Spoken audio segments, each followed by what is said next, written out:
Hello everyone, मैं दीक्षा। स्वागत है आपका आपके अपने यूट्यूब चैनल विजन आइज की मंथली मैगजीन को आज से शुरू किया जा रहा है। अभी तक जो भी मैगजीन चलाई जा रही थी उसके काफी रिदम बीच में ब्रेक हुई और कई बार मैगजीन को आपका ब्रेक किया गया। बट अब ये जो आज से शुरू की जा रही है मैगजीन, ये नवंबर 2024 से आपकी शुरू होगी और जनवरी 2024 तक के करंट अफेयर को कंप्लीट करेगी। डेली बेसिस पे इस पे आपका उसी तरीके से एक मतलब कि सब्जेक्ट वाइज एक चैप्टर दिया जाएगा। जैसे आज पॉलिटी का रहेगा, फिर आपका अंतर्राष्ट्रीय संबंधों का रहेगा, फिर अर्थव्यवस्था का, उसके बाद आपका एनवायरमेंट का। तो जिस तरीके से एक मैगजीन के आपके 8 लेक्चर होंगे और 8 लेक्चर के अंतर्गत इनको कंप्लीट किया जाएगा। आपको बता दें कि ये जो सीरीज है ये आपके प्री के पॉइंट ऑफ व्यू से रहेगी, ताकि ये रहे कि आपका जैसे कि आपने अभी यूपीपीसीएस का एग्जाम दिया होगा तो उसमें करंट अफेयर के क्वेश्चन देखे होंगे। अगर आपने नहीं भी देखा है ये यूपीपीसीएस का पेपर तो आप जरूर देखें, क्योंकि उसमें करंट अफेयर के जो क्वेश्चन आए हुए हैं उनका एक अलग लेवल रहा है। तो करंट अफेयर आपका आईएएस के लिए तो इम्पोर्टेंट है ही, लेकिन अब स्टेट पीसीएस में भी ये हो गया है कि आपका करंट अफेयर इतना इस तरीके के आपके क्वेश्चन पूछे जाने लगे। तो इन सभी को ध्यान में रखते हुए आपका, चाहे आप स्टेट पीसीएस की तैयारी कर रहे हो या फिर आप ये यूपीएससी का दे ही रहे हैं, तो उनमें ये है कि आपको करंट अफेयर का आपका मेजर रोल रहता है करंट अफेयर का। तो हमारी ये सेशन जो रहेगा वो आपका प्री के पॉइंट ऑफ व्यू से आपके की पॉइंट वाइज बताए जाएंगे और आपको साथ ही साथ में डिटेल में भी पढ़ाया जाएगा। आज ये नवंबर का भी आया हुआ है तो नवंबर से शुरू करते हैं, फिर आपका बैक टू बैक आपके जो भी मंथ रहेंगे उनको डेली एक एक आपका इसका लेक्चर रहेगा। चलिए, तो आज की जो श्रृंखला है इसमें नवंबर 2024 के अंतर्गत पहले दे देख लेते हैं कौन कौन से टॉपिक हैं। टॉपिक के अंतर्गत कौन कौन से सब टॉपिक आते हैं, फिर एक एक करके प्रत्येक टॉपिक को कवर किया जाएगा।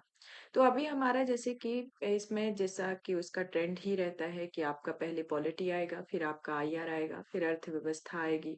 अर्थव्यवस्था के बाद सुरक्षा से संबंधित टॉपिक आते हैं, सुरक्षा के बाद आपके पर्यावरण से, फिर सामाजिक मुद्दे से, इसके बाद विज्ञान एवं प्रौद्योगिकी से, प्रौद्योगिकी के बाद आपका संस्कृति, नीति शास्त्र और फिर संच सुर्खियों में रही योजनाएं, स्थल और व्यक्तित्व के बारे में आते हैं। तो इस मैगजीन को कंप्लीट करने का टारगेट हमारे 8 लेक्चर रहते हैं। पहले लेक्चर के अंतर्गत हम पॉलिटी को कवर कराते हैं, फिर आपका जो मतलब कि 7वां लेक्चर जो है वो आपका एक नीति मतलब कि साइंस एंड टेक्नोलॉजी तक तो साथ रहते हैं, फिर 8वें के अंतर्गत हम आपका संस्कृति, नीति शास्त्र, योजनाएं, स्थल, व्यक्तित्व को करा देते हैं। तो आपके एक मंथ के 8 लेक्चर रहेंगे। 8 लेक्चर के अंतर्गत पूरी मैगजीन को कवर किया जाएगा प्रत्येक मंथ का। तो चलिए इसके टॉपिक को देख लेते हैं। तो टॉपिक के अंतर्गत कौन से आते हैं, हमारा पहले नंबर पर टॉपिक आता है भारतीय राज्य व्यवस्था शासन यानी कि पॉलिटी एंड गवर्नेंस के अंतर्गत की प्रस्तावना में समाजवादी एवं निरपेक्ष शब्द के बारे में, भारत में संपत्ति के अधिकार के बारे में पढ़ेंगे, राजनीतिक दलों में आंतरिक लोकतंत्र के बारे में, संयुक्त राज्य अमेरिका के राष्ट्रपति का चुनाव, भारत में नगर निगम, गैर सरकारी संगठन, गवर्नेंस और एआई के बारे में, भूमि अभिलेखों के डिजिटलीकरण के बारे में, दिव्यांग व्यक्ति के बारे में। कुछ संक्षिप्त सुर्खियां रहेंगी जैसे कि शिकायत निवारण मूल्यांकन और सूचकांक, नागरिक पंजीकरण प्रणाली, लोक सेवकों पर मुकदमा चलाने के लिए पूर्व स्वीकृति अनिवार्य, भारत में जेलों पर रिपोर्ट, 51वां जो मुख्य न्यायाधीश संजीव खन्ना को बनाया गया है उनके बारे में जानेंगे, अंतर्राज्यीय परिषद के बारे में और अलीगढ़ मुस्लिम विश्वविद्यालय को अल्पसंख्यक संस्थान का दर्जा दिया गया है। तो इन सब के सुर्खियों को पढ़ेंगे। तो हमारा पहला टॉपिक आता है प्रस्तावना में समाजवादी और पथनिरपेक्ष शब्द को। तो प्रस्तावना में जो जैसे कि आपका संशोधन किया गया है, तो इस संशोधन के अंतर्गत देखा जाए तो इसे 42वें संविधान संशोधन के अंतर्गत ये किया गया है, जिसमें आपके समाजवादी शब्द को भी जोड़ा गया और आपके पंथ निरपेक्ष को भी जोड़ा गया और एक और शब्द को जोड़ा गया। तो ये आपके 3 शब्दों को इसमें प्रस्तावना को जोड़ा गया, मतलब प्रस्तावना में जोड़ा गया। तो प्रेजेंट में इससे रिलेटेड क्या इशू आया हुआ है तो इसको जानेंगे, साथ में इसकी पृष्ठभूमि को जानेंगे कि कब कब इसमें संशोधन किए गए और ये क्या है, किस तरीके से इसकी क्या प्रारूपित रूपरेखा है जो अभी प्रेजेंट में ये उभर के आई है। तो सुर्खियों में क्यों है, तो हाल ही में सुप्रीम कोर्ट ने डॉक्टर बलराम सिंह जो डॉक्टर बलराम सिंह बनाम भारत संघ 2024 मामले में 42वें संविधान संशोधन अधिनियम 1976 के माध्यम से प्रस्तावना में समाजवादी और पंथनिरपेक्ष शब्दों को शामिल करने की चुनौती देने वाली याचनाओं को खारिज कर दिया है। तो इस तरीके से देखा जाए तो ये जो समाजवादी और पंथनिरपेक्ष की जो याचना है, मतलब कि जैसे 42वें संविधान संशोधन के अंतर्गत इसे जोड़ा गया था प्रस्तावना में, इसको चुनौती देने वाली याचना को खारिज किया हुआ है। तो चलिए जानते हैं कि इसे किस आधार पर खारिज किया गया है, इसका आधार जानते हैं। तो इन शब्दों को शामिल करने के खिलाफ जो याचिकाएं रही हैं, इस आधार पर दायर की गई हैं कि इन शब्दों में आपातकाल 1975 से 76 के दौरान 77 के दौरान शामिल किया गया था। ये लोगों की आकांक्षाओं का प्रतिनिधित्व नहीं करते। जब 1975 1976 में 42वां संविधान संशोधन किया गया था, तो उस टाइम पर भारत में आपातकाल लागू था। कब आपातकाल लागू था? 1975 से 77 के दौरान। उस टाइम पे जब इसे शामिल किया गया था, तो उसका एक मोटिव था कि ये लोगों की आकांक्षाओं का प्रतिनिधित्व नहीं करता था। और ये इसमें तर्क भी दिया गया प्रेजेंट टाइम में कि संविधान सभा प्रस्तावना अपनाने की तारीख 26 नवंबर 1949 के समय से शब्द मूल प्रस्तावना में शामिल नहीं थे और बाद में से अतिरिक्त शब्द छोड़ना मूल भावना का उल्लंघन करता है। तो इन्होंने क्या कहा है कि ये जो आपकी प्रस्तावना में 42वें संविधान संशोधन के अंतर्गत जोड़ा गया, तो ये मूल भावना को एक उल्लंघन करता है। तो इसी कारण से इनकी याचिका को खारिज कर दी गई है, मतलब कि कर दिया गया है। तो अब आता है कि 42वें संविधान संशोधन 1976 के बारे में जान लेते हैं कि कौन-कौन से संविधान संशोधन किए गए और ये क्या है। तो 42वें संविधान संशोधन के अंतर्गत इतने सारे अनुच्छेदों में बदलाव किया गया था उस टाइम पे 1976 में, कि इसे डायरेक्ट लघु संविधान का ही नाम दिया गया था। क्योंकि आप पढ़ते होंगे तो आपने ज्यादातर देखा होगा, तो 42वां संविधान संशोधन 1976 के अंतर्गत काफी सारे संविधान में बहुत सारे चेंजेस हुए, एक अलग ही लेवल पर चेंजेस हुए हैं। जैसे कि आपका इसके तहत संविधान की प्रस्तावना में 40 अनुच्छेदों में और 7वीं अनुसूची में संशोधन किया गया और साथ ही में आपके 14 नए अनुच्छेद और 2 नए भागों को भी जोड़ा गया था। तो ये सब जो किया गया, ये किसके अंतर्गत किया गया था? ये जो 42वें संविधान संशोधन के अंतर्गत।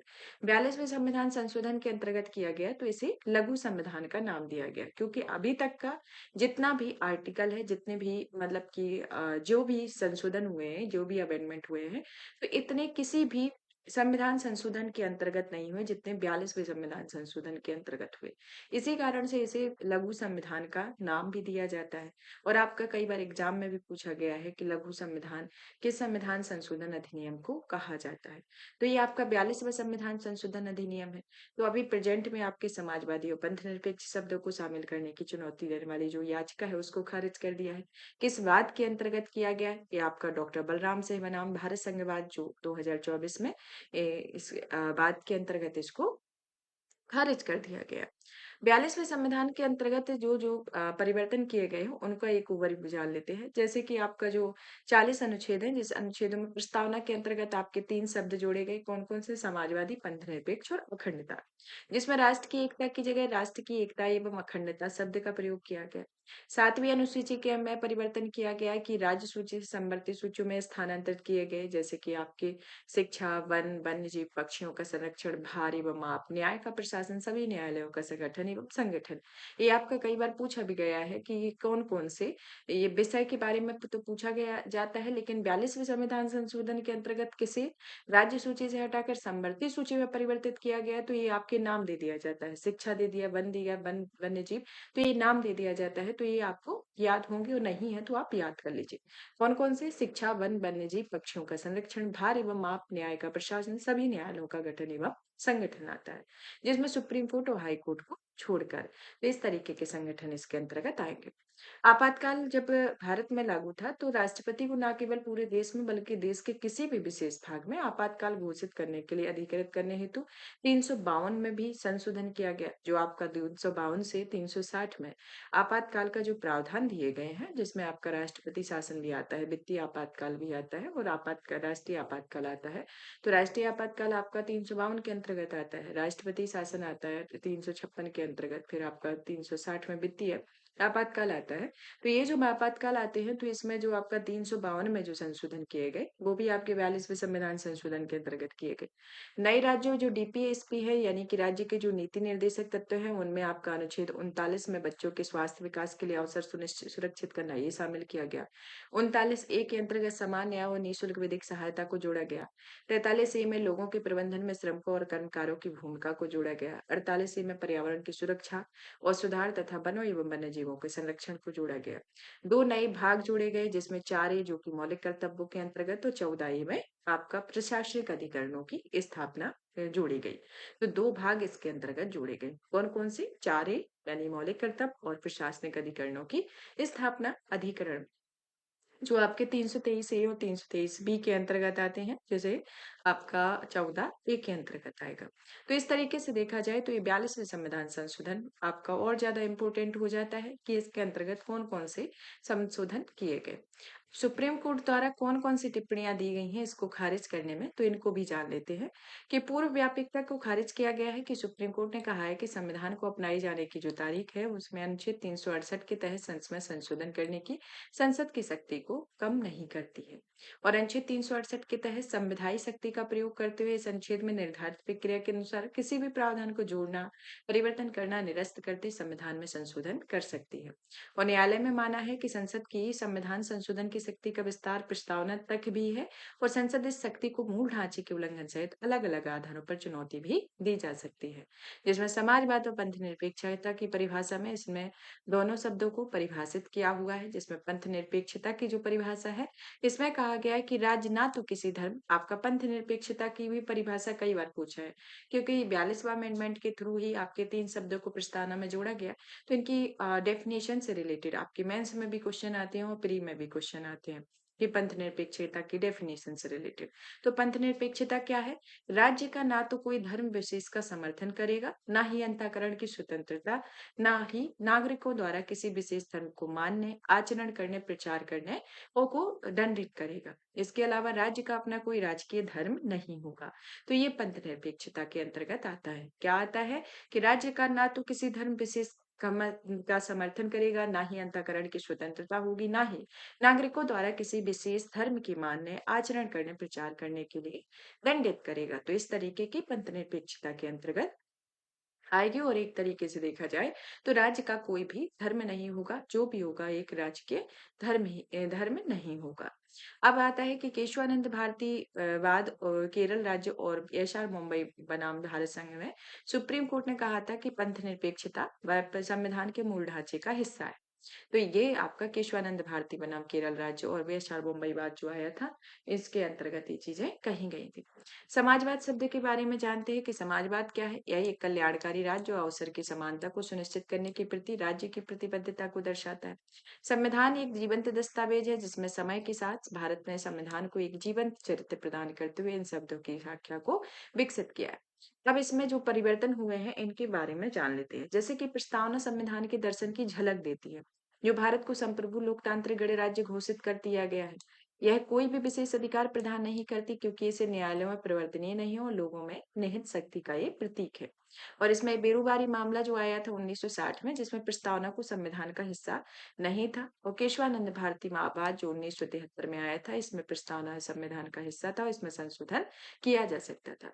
और एलआईसी ऑफ इंडिया मामला 1995 में आया था, जिसमें सुप्रीम कोर्ट ने फिर कहा था कि प्रस्तावना संविधान का हिस्सा है। तो इसके अंतर्गत ये चीजें कही गई थी। अब आता है कि प्रस्तावना और समाजवाद के बारे में जान लेते हैं कि पंथ निरपेक्षता और समाजवाद के बारे में। पंथ निरपेक्षता जो है वह भारतीय अवधारणा के अनुसार राज्य धर्म की तटस्थता एवं सकारात्मक भूमिका की अवधारणा का पालन करती है। इस अवधारणा के अंतर्गत राज्य का धार्मिक आचरण से जुड़े आर्थिक, वित्तीय, राजनीतिक, पंथ निरपेक्ष पहलुओं को विनियमित करने की शक्ति प्राप्त होती है, और यह व्यक्तियों और अल्पसंख्यक समुदायों की धार्मिक स्वतंत्रता से जुड़ा हुआ है। और पंथ निरपेक्षता की जो भारतीय अवधारणा है उसे धर्मनिरपेक्षता की पश्चिमी अवधारणा से ही अलग है। यानी कि जो पश्चिमी अवधारणा है धर्मनिरपेक्षता की, ये उसके आप अलग है। ऐसा नहीं है कि वहां पर जिस तरीके से धर्मनिरपेक्षता है तो भारत में ये पंथ निरपेक्षता उस तरीके से कार्य करती है। तो ऐसा नहीं है, ये बिल्कुल अलग है। क्योंकि पश्चिमी अवधारणा में धर्म के मामले में हस्तक्षेप के सिद्धांत का पालन किया गया, और पश्चिमी देशों में राज्य और धर्म कठोर तरीके से अलग अलग होते हैं तथा व्यक्तिगत अधिकार इसमें सर्वोच्च होते हैं। तो ये पंथ निरपेक्षता के बारे में आता है। समाजवाद के संदर्भ में बात की जाए तो यह उन सिद्धांतों से संबंधित होता है जो एक ऐसे समाज की स्थापना की परिकल्पना करते हैं जहां सभी व्यक्ति आर्थिक, राजनीतिक, सामाजिक आदि जीवन के अलग-अलग क्षेत्रों में समानता का आनंद प्राप्त करते हैं। और समाजवाद का विचार जो है वह काफी हद तक कार्ल मार्क्स से लोकप्रिय हुआ था और इन्होंने वैज्ञानिक समाजवाद के प्रचार को प्रतिपादित किया गया जिसमें मानना था कि मजदूर वर्ग की हिंसक क्रांति समाज में शोषित पूजित प्रति वर्ग को खत्म कर सकती है। जैसे चीन, क्यूबा और उत्तर कोरिया जैसे साम्यवादी देशों में सरकार उद्योगों को नियंत्रण रखती थी और अर्थव्यवस्था को एक केंद्रीय योजना के अनुसार चलाती थी, जो समाजवाद की प्रमुख विशेषता है। समाजवाद के कई प्रकार हैं, जैसे कि लोकतांत्रिक समाजवाद, विकासवादी समाजवाद, फेबियन समाजवाद और ग्रिड समाजवाद आदि आते हैं। तो ये समाजवाद के कई प्रकार हैं। और भारत में जो समाजवाद का प्रकार है वो मिश्रित अर्थव्यवस्था के मॉडल पर आधारित होता है, जिसमें के तहत राज्य जरूरतमंदों का कल्याण सुनिश्चित करता है, जबकि निजी उद्यम रोजगार बढ़ाने और मजबूत आर्थिक समृद्धि को बढ़ाने में बढ़ोतरी करते हैं। तो ये समाजवाद के बारे में है। तो ये जो दोनों शब्दों की बारे में आया हुआ है, तो इसको और डिटेल में जानने की आवश्यकता है। तो इसमें पूरी डिटेल में बताया गया है, आपको डेफिनेशन भी बताई गई है, कहाँ-कहाँ पर किस तरीके की अवधारणा है, इनके बारे में बताया गया, प्रकार के बारे में बताया गया। तो इसी से आपके क्वेश्चन आएंगे तो वो आप कर ले जाएंगे। आप आते हैं इसके अंतर्गत लोकतांत्रिक समाजवाद के बारे में। लोकतांत्रिक समाजवाद क्या होता है? लोकतांत्रिक समाजवाद समाज के बाद के सिद्धांतों के साथ लोकतांत्रिक सिद्धांतों के सह-अस्तित्व पर आधारित होता है। यह राज्य की अवधारणा में मार्क्सवाद से भिन्न होता है और लोकतांत्रिक समाजवाद का मानना है कि राज्य पूंजीपतियों द्वारा श्रमिकों के शोषण का साधन नहीं है, बल्कि राज्य सामाजिक कल्याण का एक साधन होता है और समाज के सभी वर्ग राज्य के स्वामी होता है। और यह मतपेटी के माध्यम से सामाजिक परिवर्तन के लिए शांतिपूर्ण और विकासवादी साधनों का वकालत करता है। और समाजवाद में मार्क्सवादी विचारों मतभेदों के बावजूद ये श्रमिकों के शोषण को समाप्त करने, लोगों के बीच समानता को बढ़ावा देने के साक्ष्य साझी लक्ष्यों को साझा करते हैं। तो ये लोकतांत्रिक समाजवाद के अंतर्गत आता है। निष्कर्ष के तौर पर देखा जाए तो इसमें सुप्रीम कोर्ट ने जो मौजूदा निर्णय पर जो जोर दिया हुआ है, उसमें कहा गया है कि संवैधानिक मूल्यों में देश की जरूरतों के अनुरूप निरंतर विकास दर्शाया गया है। यानी कि जिस तरीके के हमारे संवैधानिक मूल्य हैं, उसमें एक जो संविधान संशोधन होते हैं तो वो क्यों किए जाते हैं? उसके पीछे ये रीजन रहता है कि जब आपका संविधान 26 नवंबर 1949 को बना हुआ था, तो उस टाइम पर किस तरीके का रूल्स एंड रेगुलेशन था, जिस तरीके की जरूरत थी, उसके अकॉर्डिंग संविधान बनाया गया था। आपका एक भविष्य उन्मुख तरीके से बनाया गया, लेकिन समय रहते-रहते चीज़ों में चेंज आता है। कहीं ज़रूरत जिस तरीके की लगती है, तो उसमें अमेंडमेंट किए जाते हैं। तो ये अमेंडमेंट जो है वह संवैधानिक मूल्यों में देश की ज़रूरतों के अनुरूप ही किए जाते हैं कि जो देश को ज़रूरत है उसके अकॉर्डिंग किए जाते हैं। और समाजवाद और पंथनिरपेक्षता जैसे विचार जो हैं हम लोगों ने उसे अच्छे तरीके से स्वीकार किया है, वो समझ सकते हैं, समझे जाते हैं। न्याय, स्वतंत्रता और समानता के प्रति जो निष्ठा, साथ ही सतर्कता, समर्पण की जो नई चुनौतियाँ सामना करने की जो इच्छा शक्ति है, हमें असमानता और जलवायु परिवर्तन जैसे समकालीन समस्याओं में निपटने में सक्षम बनाएगी। तो इसमें हाल ही में सुप्रीम कोर्ट के द्वारा इस पर जोर दिया गया है। अब आते हैं हम नेक्स्ट टॉपिक की ओर चलते हैं। पहला इस टॉपिक के अंतर्गत आता है कि भारत के संपत्ति के अधिकार को। संपत्ति के अधिकार के अंतर्गत बात की जाए तो आप जैसे पहले पढ़ते होंगे कि आपका जो संपत्ति का अधिकार था ये मौलिक अधिकार के अंतर्गत आता था। जो आपके मौलिक अधिकार जो प्रेजेंट में जैसे कि अनुच्छेद 12 से 35 के अंतर्गत मौलिक अधिकार में है। मौलिक अधिकार में आपका पहले आता है स्वतंत्रता समानता का अधिकार, फिर आता है स्वतंत्रता का अधिकार। तो समानता का अधिकार तो आपका 14 से 18 के अंतर्गत आता है। और आपका जो स्वतंत्रता का अधिकार है, समानता का अधिकार 14 से 18 में फिर आता है स्वतंत्रता का अधिकार, जो आपका 19 से शुरू होता है 22 तक। 19 में जो आपके 6 प्रावधान अभी प्रेजेंट में है, उसके पहले आपके 7 प्रावधान हुआ करते थे। उसमें आपका एक संपत्ति का अधिकार आता था। संपत्ति के अधिकार में आपका आता था कि जो आपका 7वां था, यानी कि 19 ए का एफ जो आता था, अभी प्रेजेंट में आपका 19 ए का ए, बी, सी, डी, ई, एफ दिए आपके ई तक दिए गए हैं। लेकिन जो एफ आता था वो आपका संपत्ति का अधिकार था। लेकिन कुछ समय बाद उसमें उसे मूल अधिकार न मान के उसे एक कानूनी अधिकार के तौर पर माना गया। और इसे कब किस में रिप्लेस किया गया, आपका जो दूसरा 300 ए अनुच्छेद था उसमें उस रिप्लेस किया गया, तो अलग से उसको जोड़ा गया। अभी प्रेजेंट में क्या इससे रिलेटेड आपका प्रावधान आया हुआ है, ये तो आपकी पृष्ठभूमि होगी कि उस टाइम पे पहले जोड़ा गया था, लेकिन उसमें अमेंडमेंट हुआ और आपका इसमें प्रेजेंट में आपके मूल अधिकार में सिर्फ मूल अधिकार के अंतर्गत संपत्ति का अधिकार नहीं आता है। अभी प्रेजेंट में क्या हुआ है इस मुद्दे को जान लेते हैं कि हाल ही में क्या हुआ है कि प्रॉपर्टी ओनर्स एसोसिएशन बनाम महाराष्ट्र राज्यवाद मामले में सुप्रीम कोर्ट के 9 न्यायाधीशों की संविधान पीठ ने एक ऐतिहासिक फैसला दिया है, जिसमें निजी संपत्ति अधिकरण की जो राज्यों की संपत्तियों को सीमित कर दिया गया है। जो निजी संपत्ति का अधिकरण करती थी अधिकरण करने वाली जो राज्य की शक्ति है, उसकी एक लिमिटेड क्राइटेरिया कर दिया गया है। और इसे जो निर्णय किस में दिया गया, किस बात के अंतर्गत, प्रॉपर्टी ओनर्स एसोसिएशन बनाम महाराष्ट्र राज्यवाद में, जिसमें 9 न्यायाधीशों की संविधान पीठ ने इसका ऐतिहासिक फैसला सुनाया हुआ है। तो इस निर्णय के अंतर्गत कर्नाटक राज्य बनाम रंगनाथ रेड्डी और संजीव कुक मैन्युफैक्चरिंग कंपनी बनाम भारत कुकिंग कोल लिमिटेड और अन्य वाद में 1983 का जो फैसला था उसे खारिज कर दिया गया। यानी कि जो आपके पहले इसके संपत्ति के अधिकार से रिलेटेड जो फैसले दिए गए थे, उनको खारिज करते हुए प्रेजेंट में निजी संपत्ति के अधिकरण को राज्य की शक्तियों को सीमित करने के प्रावधान दिए गए। तो पहले का जो प्रावधान कौन सा? पहला था आपका कर्नाटक राज्य बनाम रंगनाथ रेड्डी 1978 का। दूसरा था आपका संजीव कोक मैन्युफैक्चरिंग कंपनी बनाम भारत कोकिंग कोल लिमिटेड और अन्य वाद 1983 आया था। तो इन दो में को खारिज कर दिया गया। प्रेजेंट में किस के अंतर्गत? प्रॉपर्टी ओनर्स एसोसिएशन बनाम महाराष्ट्र राज्यवाद के अंतर्गत, इस मामले के अंतर्गत। इसमें दोनों मामले में यह निर्णय दिया गया है कि निजी संपत्तियों को सामुदायिक संसाधन माना जा सकता है और यह बदलाव भारत में संपत्ति के अधिकारों की कानूनी समझ में महत्वपूर्ण विकास को दर्शाता है। अब जान लेते हैं कि संपत्ति के अधिकार के विकास क्रम के बारे में, कि इसकी मूल स्थिति को देखा जाए तो प्रारंभ में संपत्ति के अधिकार के अधिग्रहण की स्थिति मुआवजे को संविधान के अनुच्छेद 19(1) के एफ के अंतर्गत और अनुच्छेद 31 के तहत मूल अधिकारों के रूप में इसे संरक्षित किया गया था। फिर 25वां संविधान संशोधन अधिनियम 1976 में हुआ, जिसके अंतर्गत संपत्ति को अनुच्छेद 31 सी में शामिल किया गया और 31 सी में उन कानूनों को संरक्षण प्रदान किया गया और राज्य के नीति निर्देशक तत्वों के में अनुच्छेद जो आपका 39 बी और सी है, उसे अमल में लाते हुए इसे बनाया गया और इसमें कानून को मूल अधिकारों के उल्लंघन करने की चुनौती नहीं दी जाती सकती है। जिसमें अनुच्छेद 14 और 19 के तहत जो प्रदत्त अधिकार भी है, इनको शामिल किया गया। संपत्ति के अधिकार की वर्तमान स्थिति जो है प्रेजेंट में 1978 में 44वां संविधान संशोधन के अंतर्गत संपत्ति के जो अधिकार को है वह मूल अधिकार से हटाकर आपका 301 के अंतर्गत संवैधानिक अधिकार बना दिया गया और साधारण भाषा में अब संपत्ति का अधिकार मूल अधिकार नहीं बल्कि ये संवैधानिक अधिकार है। तो ये संवैधानिक अधिकार हो गया, ना कि ये मूल अधिकार के अंतर्गत आता है। अब ये जो हाल ही में घटनाक्रम आया है, ये प्रॉपर्टी ओनर्स एसोसिएशन बनाम महाराष्ट्र राज्यवाद के अंतर्गत क्या क्या इसके अंतर्गत प्रावधान दिए गए हैं उनको बारे में जान लेते हैं। कि अनुच्छेद 39 बी का जो दायरा था उसमें न्यायालय ने इस बात पर जोर दिया है कि निजी संपत्ति को अनुच्छेद 39 बी के तहत समुदाय के भौतिक संसाधन के रूप में वर्गीकृत नहीं किया जा सकता है। और न्यायालय ने ये स्पष्ट भी किया है कि जो सभी निजी संपत्ति के स्वामित्व वाले संसाधन को समुदाय का भौतिक संसाधन नहीं माना जा सकता है।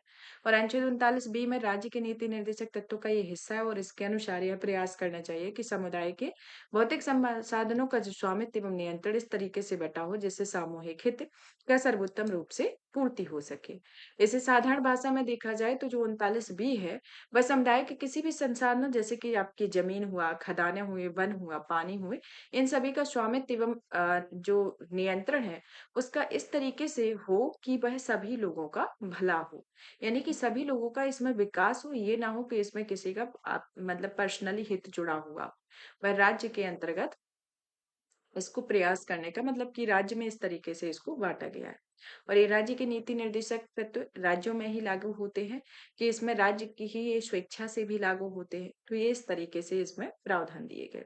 संपत्ति के अधिकार का जो अधिकरण है उसे 39 बी में राज्य के निजी संपत्ति के अधिकरण की विधायी शक्ति प्रदान नहीं करता है और इसमें सुप्रीम कोर्ट के द्वारा स्पष्ट किया गया है कि भूमि अधिग्रहण करने की संप्रभु शक्ति 7वीं अनुसूची में सूची 3 की प्रविष्टि 42 में प्राप्त होती है और वर्गीकरण के कुछ मापदंड होते हैं, जैसे कि समुदाय के भौतिक संसाधन के रूप में शामिल करने का निर्णय, उसकी प्रकृति, उपलब्धता या कमी, सामुदायिक कल्याण पर प्रभाव, निजी हाथों में संकेंद्रण पर निर्भर करता है। आर्थिक नीतियों का जो लचीलापन है वह इस बात पर जोर देता है कि संविधान निर्माताओं का इरादा आर्थिक नीतियों को लचीला बनाता है ताकि सरकारें समय के साथ बदलते हालात के हिसाब से आर्थिक नियमों में बदलाव कर सके और भी एक ना कि भी एक स्थायी आर्थिक सिद्धांत में बनी रहे। अनुच्छेद 31 सी की वैधता के बारे में कि सुप्रीम कोर्ट ने इसमें सर्वसम्मति से ये फैसला दिया है कि केशवानंद भारती में मामले में बरकरार रखा है कि अनुच्छेद 31C अभी भी वैध है और सार्वजनिक कल्याण और निजी संपत्ति के अधिकारों के बीच संतुलन के अंतर्गत इसमें संतुलन स्थापित किया गया और सरकार के सभी कार्य संविधान के मूलभूत सिद्धांतों जैसे समानता का अधिकार अनुच्छेद 14 के अंतर्गत और संपत्ति के अधिकार अनुच्छेद 301 के अनुरूप इसके अंतर्गत होने चाहिए। इसके अंतर्गत ये प्रावधान दिए गए। अब आता है कि एमिनेंट डोमेन की क्या सीमाएं हैं? जैसे कि सुप्रीम कोर्ट ने भूमि अधिग्रहण में एमिनेंट डोमेन के सिद्धांत को व्यापक उपयोग का सवाल उठाया, जिसमें स्पष्ट तौर पर कहा है कि निजी स्वामित्व वाले सभी संसाधन समुदाय के भौतिक संसाधन नहीं माने जा सकते, जिसे लोक कल्याण के अंतर्गत जब्त या अधिग्रहित किया जा सकता है। अब एमिनेंट डोमेन प्रिंसिपल क्या होता है, इसके बारे में जान लेते हैं कि ये जो है एक तरीके से कानूनी सिद्धांत होते हैं जो सरकार को निजी संपत्ति के सार्वजनिक उपयोग के लिए अधिग्रहित करने की अनुमति देता है। यह सिद्धांत जो है वह समाज कल्याण और संपत्ति के अधिकारों के बीच संतुलन स्थापित भी करता है। वो इसमें सभी स्तरों की सरकारें इस शक्ति का प्रयोग कर सकती है, लेकिन संपत्ति के स्वामित्व को उचित मुआवजा प्रदान करना अनिवार्य होता है। एमिनेंट डोमेन का सिद्धांत जो है सार्वजनिक उपयोग के अंतर्गत सरकार सार्वजनिक उद्देश्यों के लिए निजी संपत्ति का अधिग्रहण कर सकती है। उचित मुआवजा में संपत्ति का अधिग्रहण किया जा सकता है। उचित प्रक्रिया देखने की आवश्यकता होती है। सरकारी प्राधिकरण के अंतर्गत इसमें शक्ति का प्रयोग किया जाता है और यह केवल सरकार या उन अन्य प्राधिकृत सार्वजनिक एजेंसियों द्वारा किया जाता है। महत्वपूर्ण कानूनी मामले होते हैं जैसे कि सुदर्शन चैरिटेबल ट्रस्ट बनाम तमिलनाडु सरकार 2018 बाद में सुप्रीम कोर्ट ने स्पष्ट किया है कि एमिनेंट डोमेन राज्य की संप्रभुता से जुड़ा हुआ है।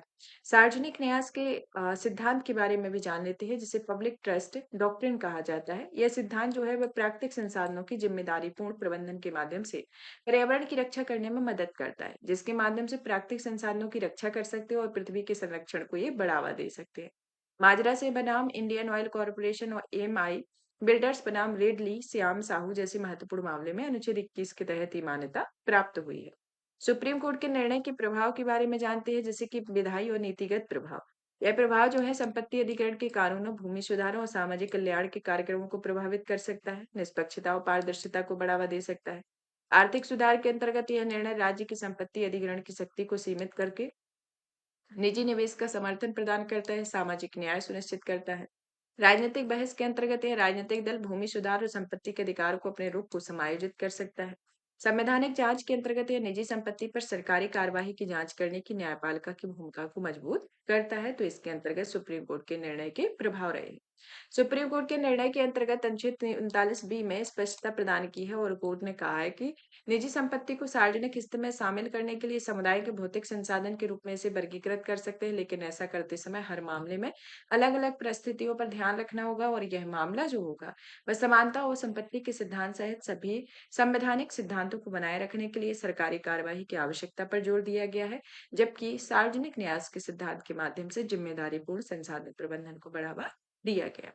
अब आते हैं हम नेक्स्ट राजनीतिक दलों के आंतरिक लोकतंत्र के बारे में कि भारत में राजनीतिक दलों के भीतर लोकतांत्रिक कार्यप्रणाली को लागू करने के लिए भारतीय चुनाव आयोग की भूमिका चर्चा में चल रही है, जिसमें इन दलों ने आंतरिक लोकतंत्र का क्या अर्थ है इसके बारे में जान लेते हैं। जो आंतरिक लोकतंत्र है वह पार्टी के भीतर लोकतांत्रिक मूल्यों का पालन किया जाता है, यानी कि कोई भी पार्टी है उसके अंतर्गत जो लोकतांत्रिक मूल्यों का पालन किया जाता है उसमें ऐसी स्थिति में लोकतांत्रिक सिद्धांतों का पालन कर पार्टी के सभी सदस्यों को समान रूप से भाग लेने का अवसर प्रदान कर राजनीतिक दल की आंतरिक व्यवस्था संसाधन समन्वय को प्रबंधित किया जाता है। इसका सीधा संबंध जो होता है इस व्यवस्था से होता है, जिसमें उस पार्टी में उम्मीदवारों का चयन कैसे किया जाता है, नेता कैसे उभरते हैं, नीतियां कैसे बनाई जाती हैं और फंडिंग कैसे प्राप्त की जाती है, इसके अंतर्गत आता है। राजनीतिक दलों के अंतर्गत जो आंतरिक लोकतंत्र की क्या आवश्यकता है, क्यों इसके अंतर्गत, जैसे कि विकेंद्रीकरण का होना। विकेंद्रीकरण जो है वह राजनीतिक दल के शीर्ष स्तरीय नेताओं द्वारा प्रयोग किए जाने वाले केंद्रीकरण से विवेकाधीन नियंत्रण को सीमित करते हैं, साथ ही अलग अलग स्तरों पर दलों के अधिक से अधिक हितधारकों के निर्णय लेने की प्रक्रियाओं में योगदान देने का अवसर प्रदान करते हैं। अपराधीकरण को रोकते हैं कि धन और बाहुबल के प्रेरित कर चुनाव जीतने की क्षमता के आधार पर उम्मीदवारों के चयन का प्रणालीगत समस्या का समाधान करते हैं। प्रतिनिधित्व के अंतर्गत देखा जाए तो इसमें नागरिकों को राजनीति में भाग लेने और चुनाव लड़ने का समान राजनीतिक अवसर प्रदान होता है। युवाओं की भागीदारी देखने को मिलती है। भ्रष्टाचार में कमी होती है, जिसमें 2008 की नैतिकता और अभिशासन रिपोर्ट में कहा गया है कि अधिक केंद्रीकरण के कारण भ्रष्टाचार को बढ़ावा मिलता है। पारदर्शिता और सूचना का मुक्त प्रवाह देखने को मिलता है, जिसमें जॉन स्टुअर्ट मिल द्वारा जो लिखी गई पुस्तक जो ऑन लिबर्टी है, उसमें विचार और चर्चा की स्वतंत्रता के पूर्ण संरक्षण पर तर्क प्रस्तुत किया गया है। राजनीतिक दलों के लिए आंतरिक लोकतंत्र की कमी के उत्तरदायी कारण जैसे कि कानूनी समर्थन का अभाव देखने को मिलता है, जिसके अंतर्गत लोक प्रतिनिधित्व अधिनियम 1951 की धारा 29 के तहत कहा गया है कि यह भारतीय चुनाव आयोग में राजनीतिक दलों के पंजीकरण का प्रावधान करता है। दंडात्मक प्रावधानों का अभाव देखने को मिलता है, संरचनात्मक चुनौतियां रहती हैं और कुछ अन्य मुद्दे भी उभरते हैं, जैसे कि राजनीतिक इच्छा शक्ति का अभाव, कमजोर संगठनात्मक ढांचा आदि देखने को मिलता है। अभी हाल ही में राजनीतिक दल के सुधार के बिना कोई भी चुनाव सुधार संभव नहीं हो सकता और चुनावी प्रक्रिया और राजनीतिक दलों में संविधान की कार्यप्रणाली की समीक्षा करने के लिए राष्ट्रीय आयोग की रिपोर्ट थे। इसके अंतर्गत एक स्टेटमेंट दिया गया है। आगे की राय में देखा जाए तो जैसे कि पारदर्शिता का सुनिश्चित होना कि इसमें जो चुनाव सुधार के लिए आपकी समिति आती है, एक ताराकुंडली समिति आती है, दिनेश गोस्वामी समिति आती है, इंद्रजीत गुप्ता समिति आती है। इसमें राजनीतिक दलों में अधिक पारदर्शिता की आवश्यकता पर जोर दिया गया है। ये आपकी समितियों से क्वेश्चन पूछ लिए जाते हैं कि आपके चुनाव आयोग से रिलेटेड कौन-कौन सी समितियां हैं। तो कौन-कौन सी आती है? ताराकुंडली समिति आपकी 1975 में आती है, दिनेश गोस्वामी समिति 1990 में और इंद्रजीत गुप्ता समिति 1998 में।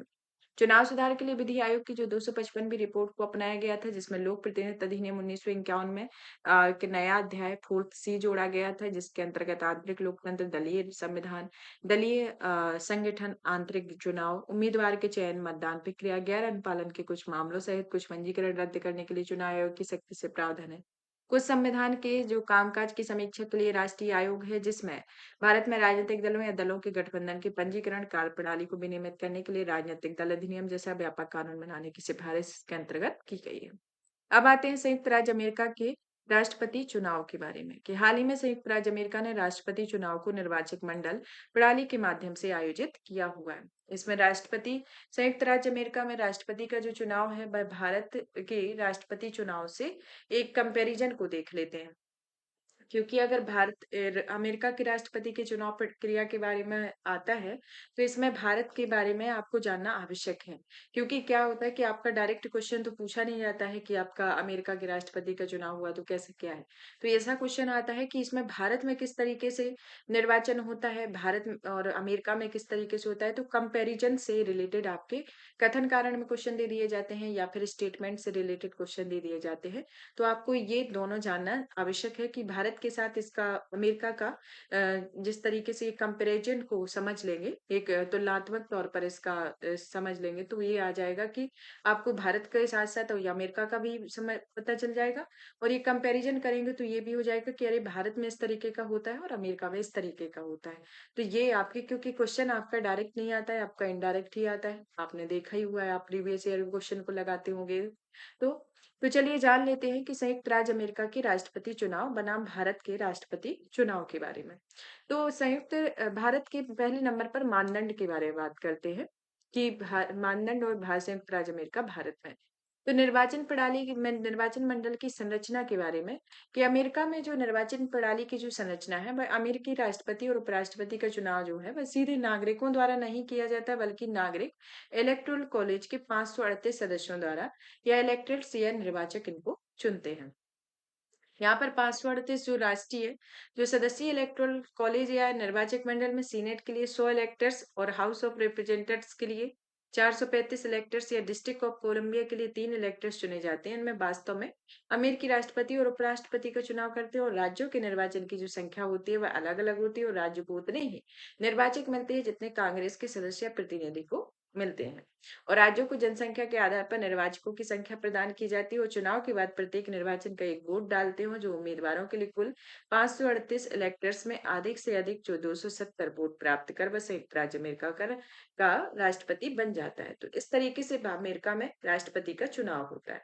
अब भारत में राष्ट्रपति के चुनाव की क्या प्रक्रिया होती है, जैसे कि भारत में एक निर्वाचक मंडल द्वारा राष्ट्रपति का चुनाव किया जाता है। ये निर्वाचक मंडल में कौन-कौन से सदस्य होते हैं, जिसमें आपके दोनों सदनों के निर्वाचित सदस्य होते हैं, राज्यों की विधानसभाओं के निर्वाचित सदस्य होते हैं, जो राष्ट्रीय राजधानी क्षेत्र दिल्ली और पुदुचेरी है केंद्र शासित प्रदेश पुदुचेरी है, उसमें विधानसभाओं के निर्वाचित सदस्य होते हैं। और जो 17वां संविधान संशोधन अधिनियम 1992 के तहत राष्ट्रपति चुनाव के लिए दिल्ली और पुदुचेरी को विधानसभा में निर्वाचित सदस्यों के लिए निर्वाचक मंडल में इसमें शामिल किया गया था। और नोट के तौर पर देखा जाए तो जो सदस्यों के दोनों सदन और राज्य विधानसभाओं के नामांकित या मनोनीत सदस्य ही निर्वाचक मंडल में शामिल नहीं होते हैं। तो मनोनीत सदस्य इसमें शामिल नहीं होते हैं, इसमें निर्वाचित सदस्य ही भारत में शामिल होते हैं। तो भारत और अमेरिका में किस तरीके की निर्वाचन प्रक्रिया है? अमेरिका में जो इलेक्टोरल कॉलेज के 538 सदस्य या इलेक्टर्स जो निर्वाचक होते हैं वो चुनते हैं। और यहाँ हमें भारत में किस तरीके से है कि भारत में दोनों सदनों के निर्वाचित सदस्य राज्यों की विधानसभाओं के और राष्ट्रीय राजधानी क्षेत्र दिल्ली पुदुचेरी के इसमें सदस्य शामिल होते हैं। तो इस तरीके से राष्ट्रपति का चुनाव भारत में होता है और इस तरीके से अमेरिका में होता है।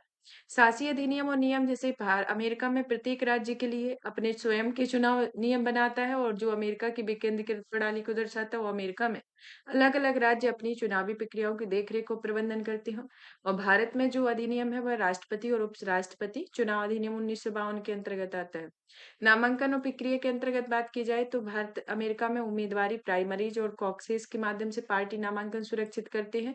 और भारत में राष्ट्रपति पद के उम्मीदवारों के नामांकन पत्र प्रस्तावक के रूप में कम से कम 50 निर्वाचक और अनुमोदक का होना या इन पर हस्ताक्षरित होना आवश्यक होता है। यानी कि भारत में जब राष्ट्रपति के चुनाव के लिए कोई जो भी उम्मीदवार खड़े होते हैं तो इसमें कम से कम 50 निर्वाचक और 50 अनुमोदक के रूप में हस्ताक्षरित होना चाहिए। मतलब कि इतने सदस्यों के हस्ताक्षर होना चाहिए, तभी वह राष्ट्रपति पद के लिए नामांकन पत्र मतलब कि राष्ट्रपति पद के लिए उम्मीदवार घोषित हो सकता है।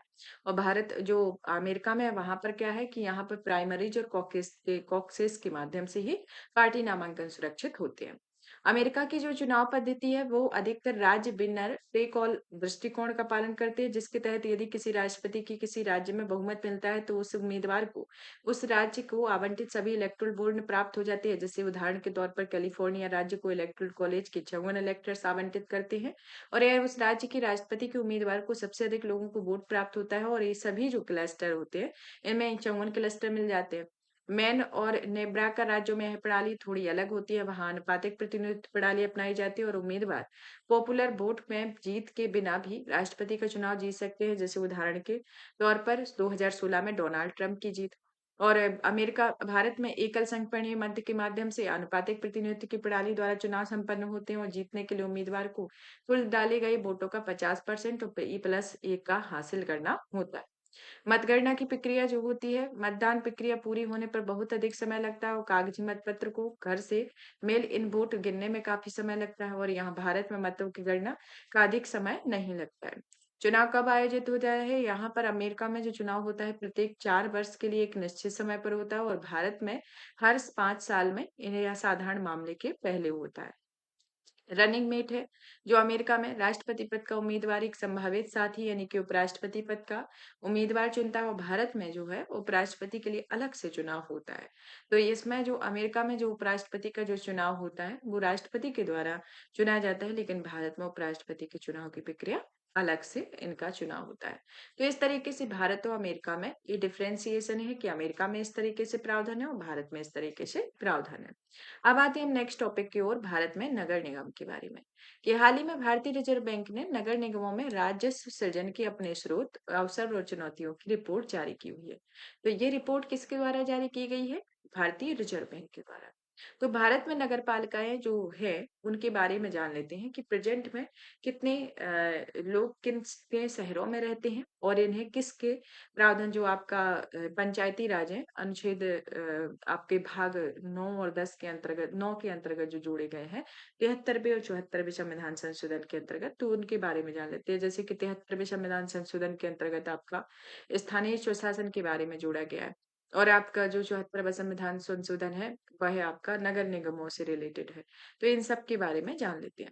तो भारत में नगर पालिका की जो संस्थाएं हैं उसमें भारत के शहरों में 40 करोड़ से अधिक लोग रहते हैं, और यह संख्या जो है 250 तक 80 करोड़ से अधिक होने का अनुमान लगाती है। और शहर देश में केवल 30% भूक्षेत्र को कवर करते हैं, और फिर भी देश सकल घरेलू उत्पाद में 60% से अधिक का योगदान देते हैं।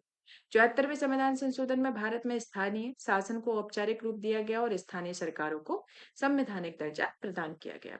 स्थानीय सरकारों के जो कार्य है वह 74वें संविधान संशोधन के जरिए संविधान में 12वीं अनुसूची में उन 18 विषयों में शामिल किया गया हो। राज्य सरकार नगर पालिकाओं को सौंप सकती है और शहरी योजना निर्माण, भूमि उपयोग विनिमय, निर्माण आदि विषय इसमें शामिल है।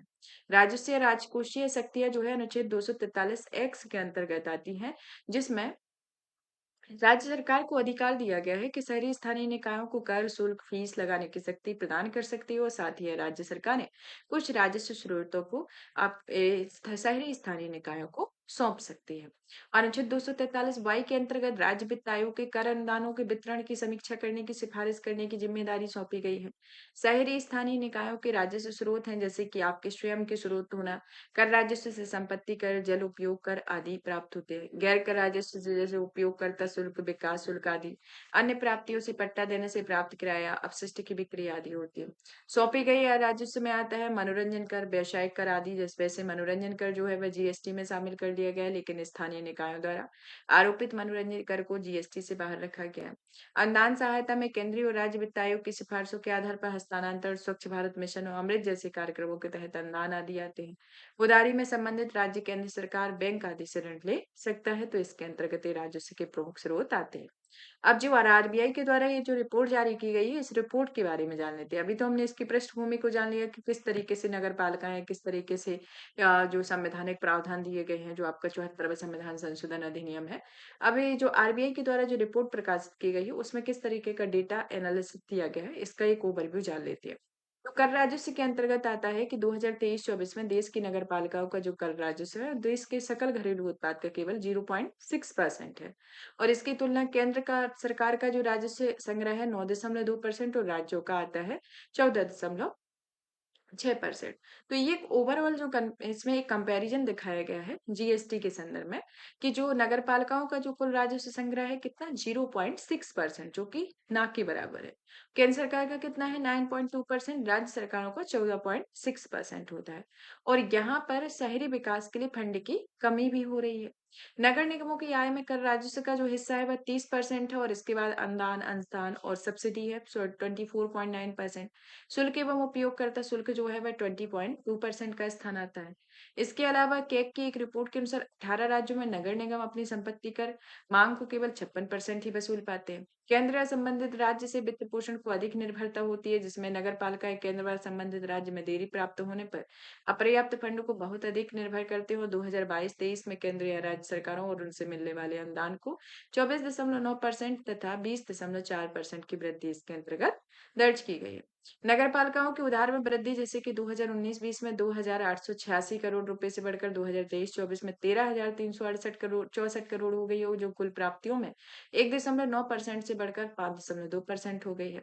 नगर पालिका बॉन्ड में बॉन्ड बाजार अभी अविकसित है, जिसमें कुल मूल्य 4,204 करोड़ रुपए हो और यह मूल कॉर्पोरेट बॉन्ड का 0.09% और अधिकांश नगर पालिका बॉन्ड धारक निजी निवेशक और संस्थाएं होती हैं, जिसमें निवेशकों की भागीदारी सीमित होती है। अब आते हैं कि इसके अंतर्गत कुछ ग्रीन बॉन्ड बाजार भी अभी प्रारंभिक चरण में देखे गए हैं, कि इसके अंतर्गत ग्रीन ऑडिट, प्रमुख प्रदर्शन संकेतकों की निगरानी के लिए अतिरिक्त लागत इसमें शामिल की गई है। भारत में नगर निगमों के समक्ष अन्य मुद्दे जैसे कि वित्तीय चुनौतियां पहले नंबर पर आती हैं। वित्तीय चुनौतियां जो है एसएफसी, जो राज्य वित्त आयोग की जो सिफारिशों का तदर्थ कार्यान्वयन है, इसमें देरी व अपर्याप्त रूप से कार्यान्वित किए गए हैं। जैसे कि राज्य तेलंगाना में राज्य वित्त आयोग 2015 की गठित हुआ था और इसमें अध्यक्ष एवं सदस्यों का चयन 2018 में किया गया। भारतीय शहरों में कम अवशोषण क्षमता देखने को मिली, जो कैग की रिपोर्ट आई हुई थी। रिपोर्ट के अनुसार 18 राज्यों में 11 राज्यों में ही शहरी स्थानीय स्वशासन में उन्हें आवंटित किए गए फंड का केवल 61% ही उपयोग किया गया।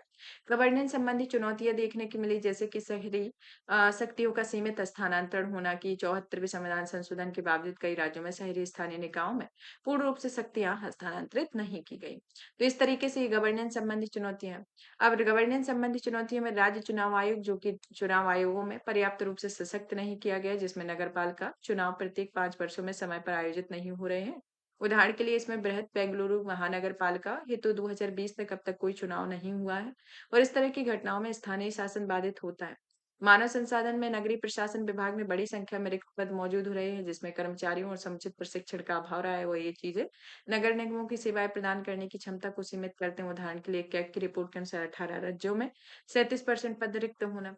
आगे की राय में देखा जाए तो इसमें स्वयं के स्रोतों को राजस्व बढ़ाना, समय पर हस्तांतरण होना, वित्त पोषण का विविधीकरण होना, पारदर्शी वित्तीय प्रबंधन होगा और मानव संसाधन इसके अंतर्गत है। जैसे कि राज्यों को नागरिक प्रशासन विभाग की रिक्तियों और प्रशिक्षण संसाधनों की कमी को देखते हुए ऐसे मुद्दों का समाधान करना, जिसमें मध्य प्रदेश में स्थापित कौशल विकास में सुधार के लिए एक नगर पालिका कैडर बनाया गया है। तो इस तरीके के प्रमुख राज्यों में कुछ कुछ कार्य किए गए हैं। इन कार्यों का को भी एक उदाहरण के तौर पर देखते हुए प्रत्येक राज्यों में लागू करना, कि जिस राज्य से, जैसे कि किसी राज्य में जो भी फॉर्मूला अपनाया गया वो सक्सेसफुल होता है, तो उसे आप अन्य राज्यों में भी उस तरीके से अपना सकते हैं।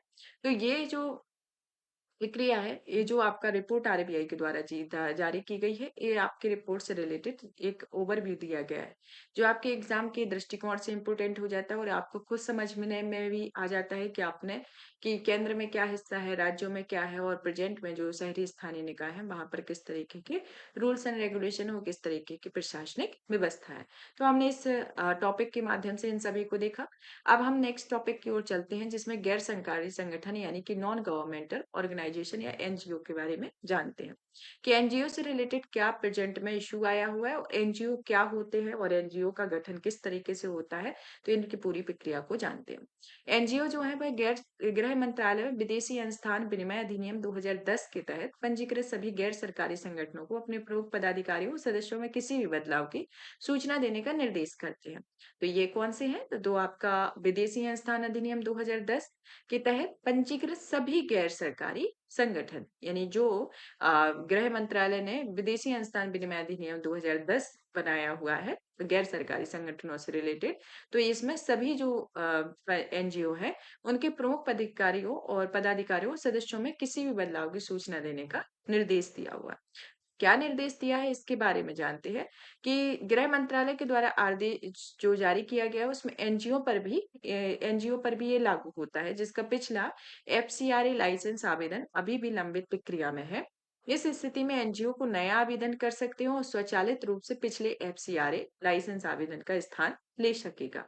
और एफसीआरए के प्रावधानों का उल्लंघन करने पर सरकार पिछले वर्षों में कई एनजीओ के पंजीकरण को रद्द कर दिया है और एनजीओ की कार्यप्रणाली पर भी सवाल उठाए जाने लगे हैं। तो पहले जिस तरीके से एनजीओ वर्क करते थे या जिस तरीके से प्रक्रिया चलती थी, आपने कुछ टाइम पहले जब न्यूज़ सुना होगा, तो कई सारे एनजीओ का पंजीकरण रद्द कर दिया गया है। तो किस प्रावधान के अंतर्गत इसको रद्द किया गया है कि एफसीआरए के प्रावधानों का जो भी एनजीओ उल्लंघन करेगा, उसके अंतर्गत उनके पंजीकरण रद्द किए गए थे।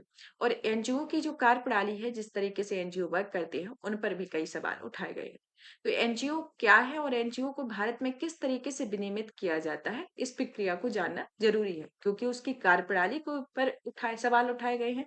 तो कार्यप्रणाली से है तो इसकी कार्यप्रणाली किस तरीके से आखिर वर्क करती है, ये जानना जरूरी है।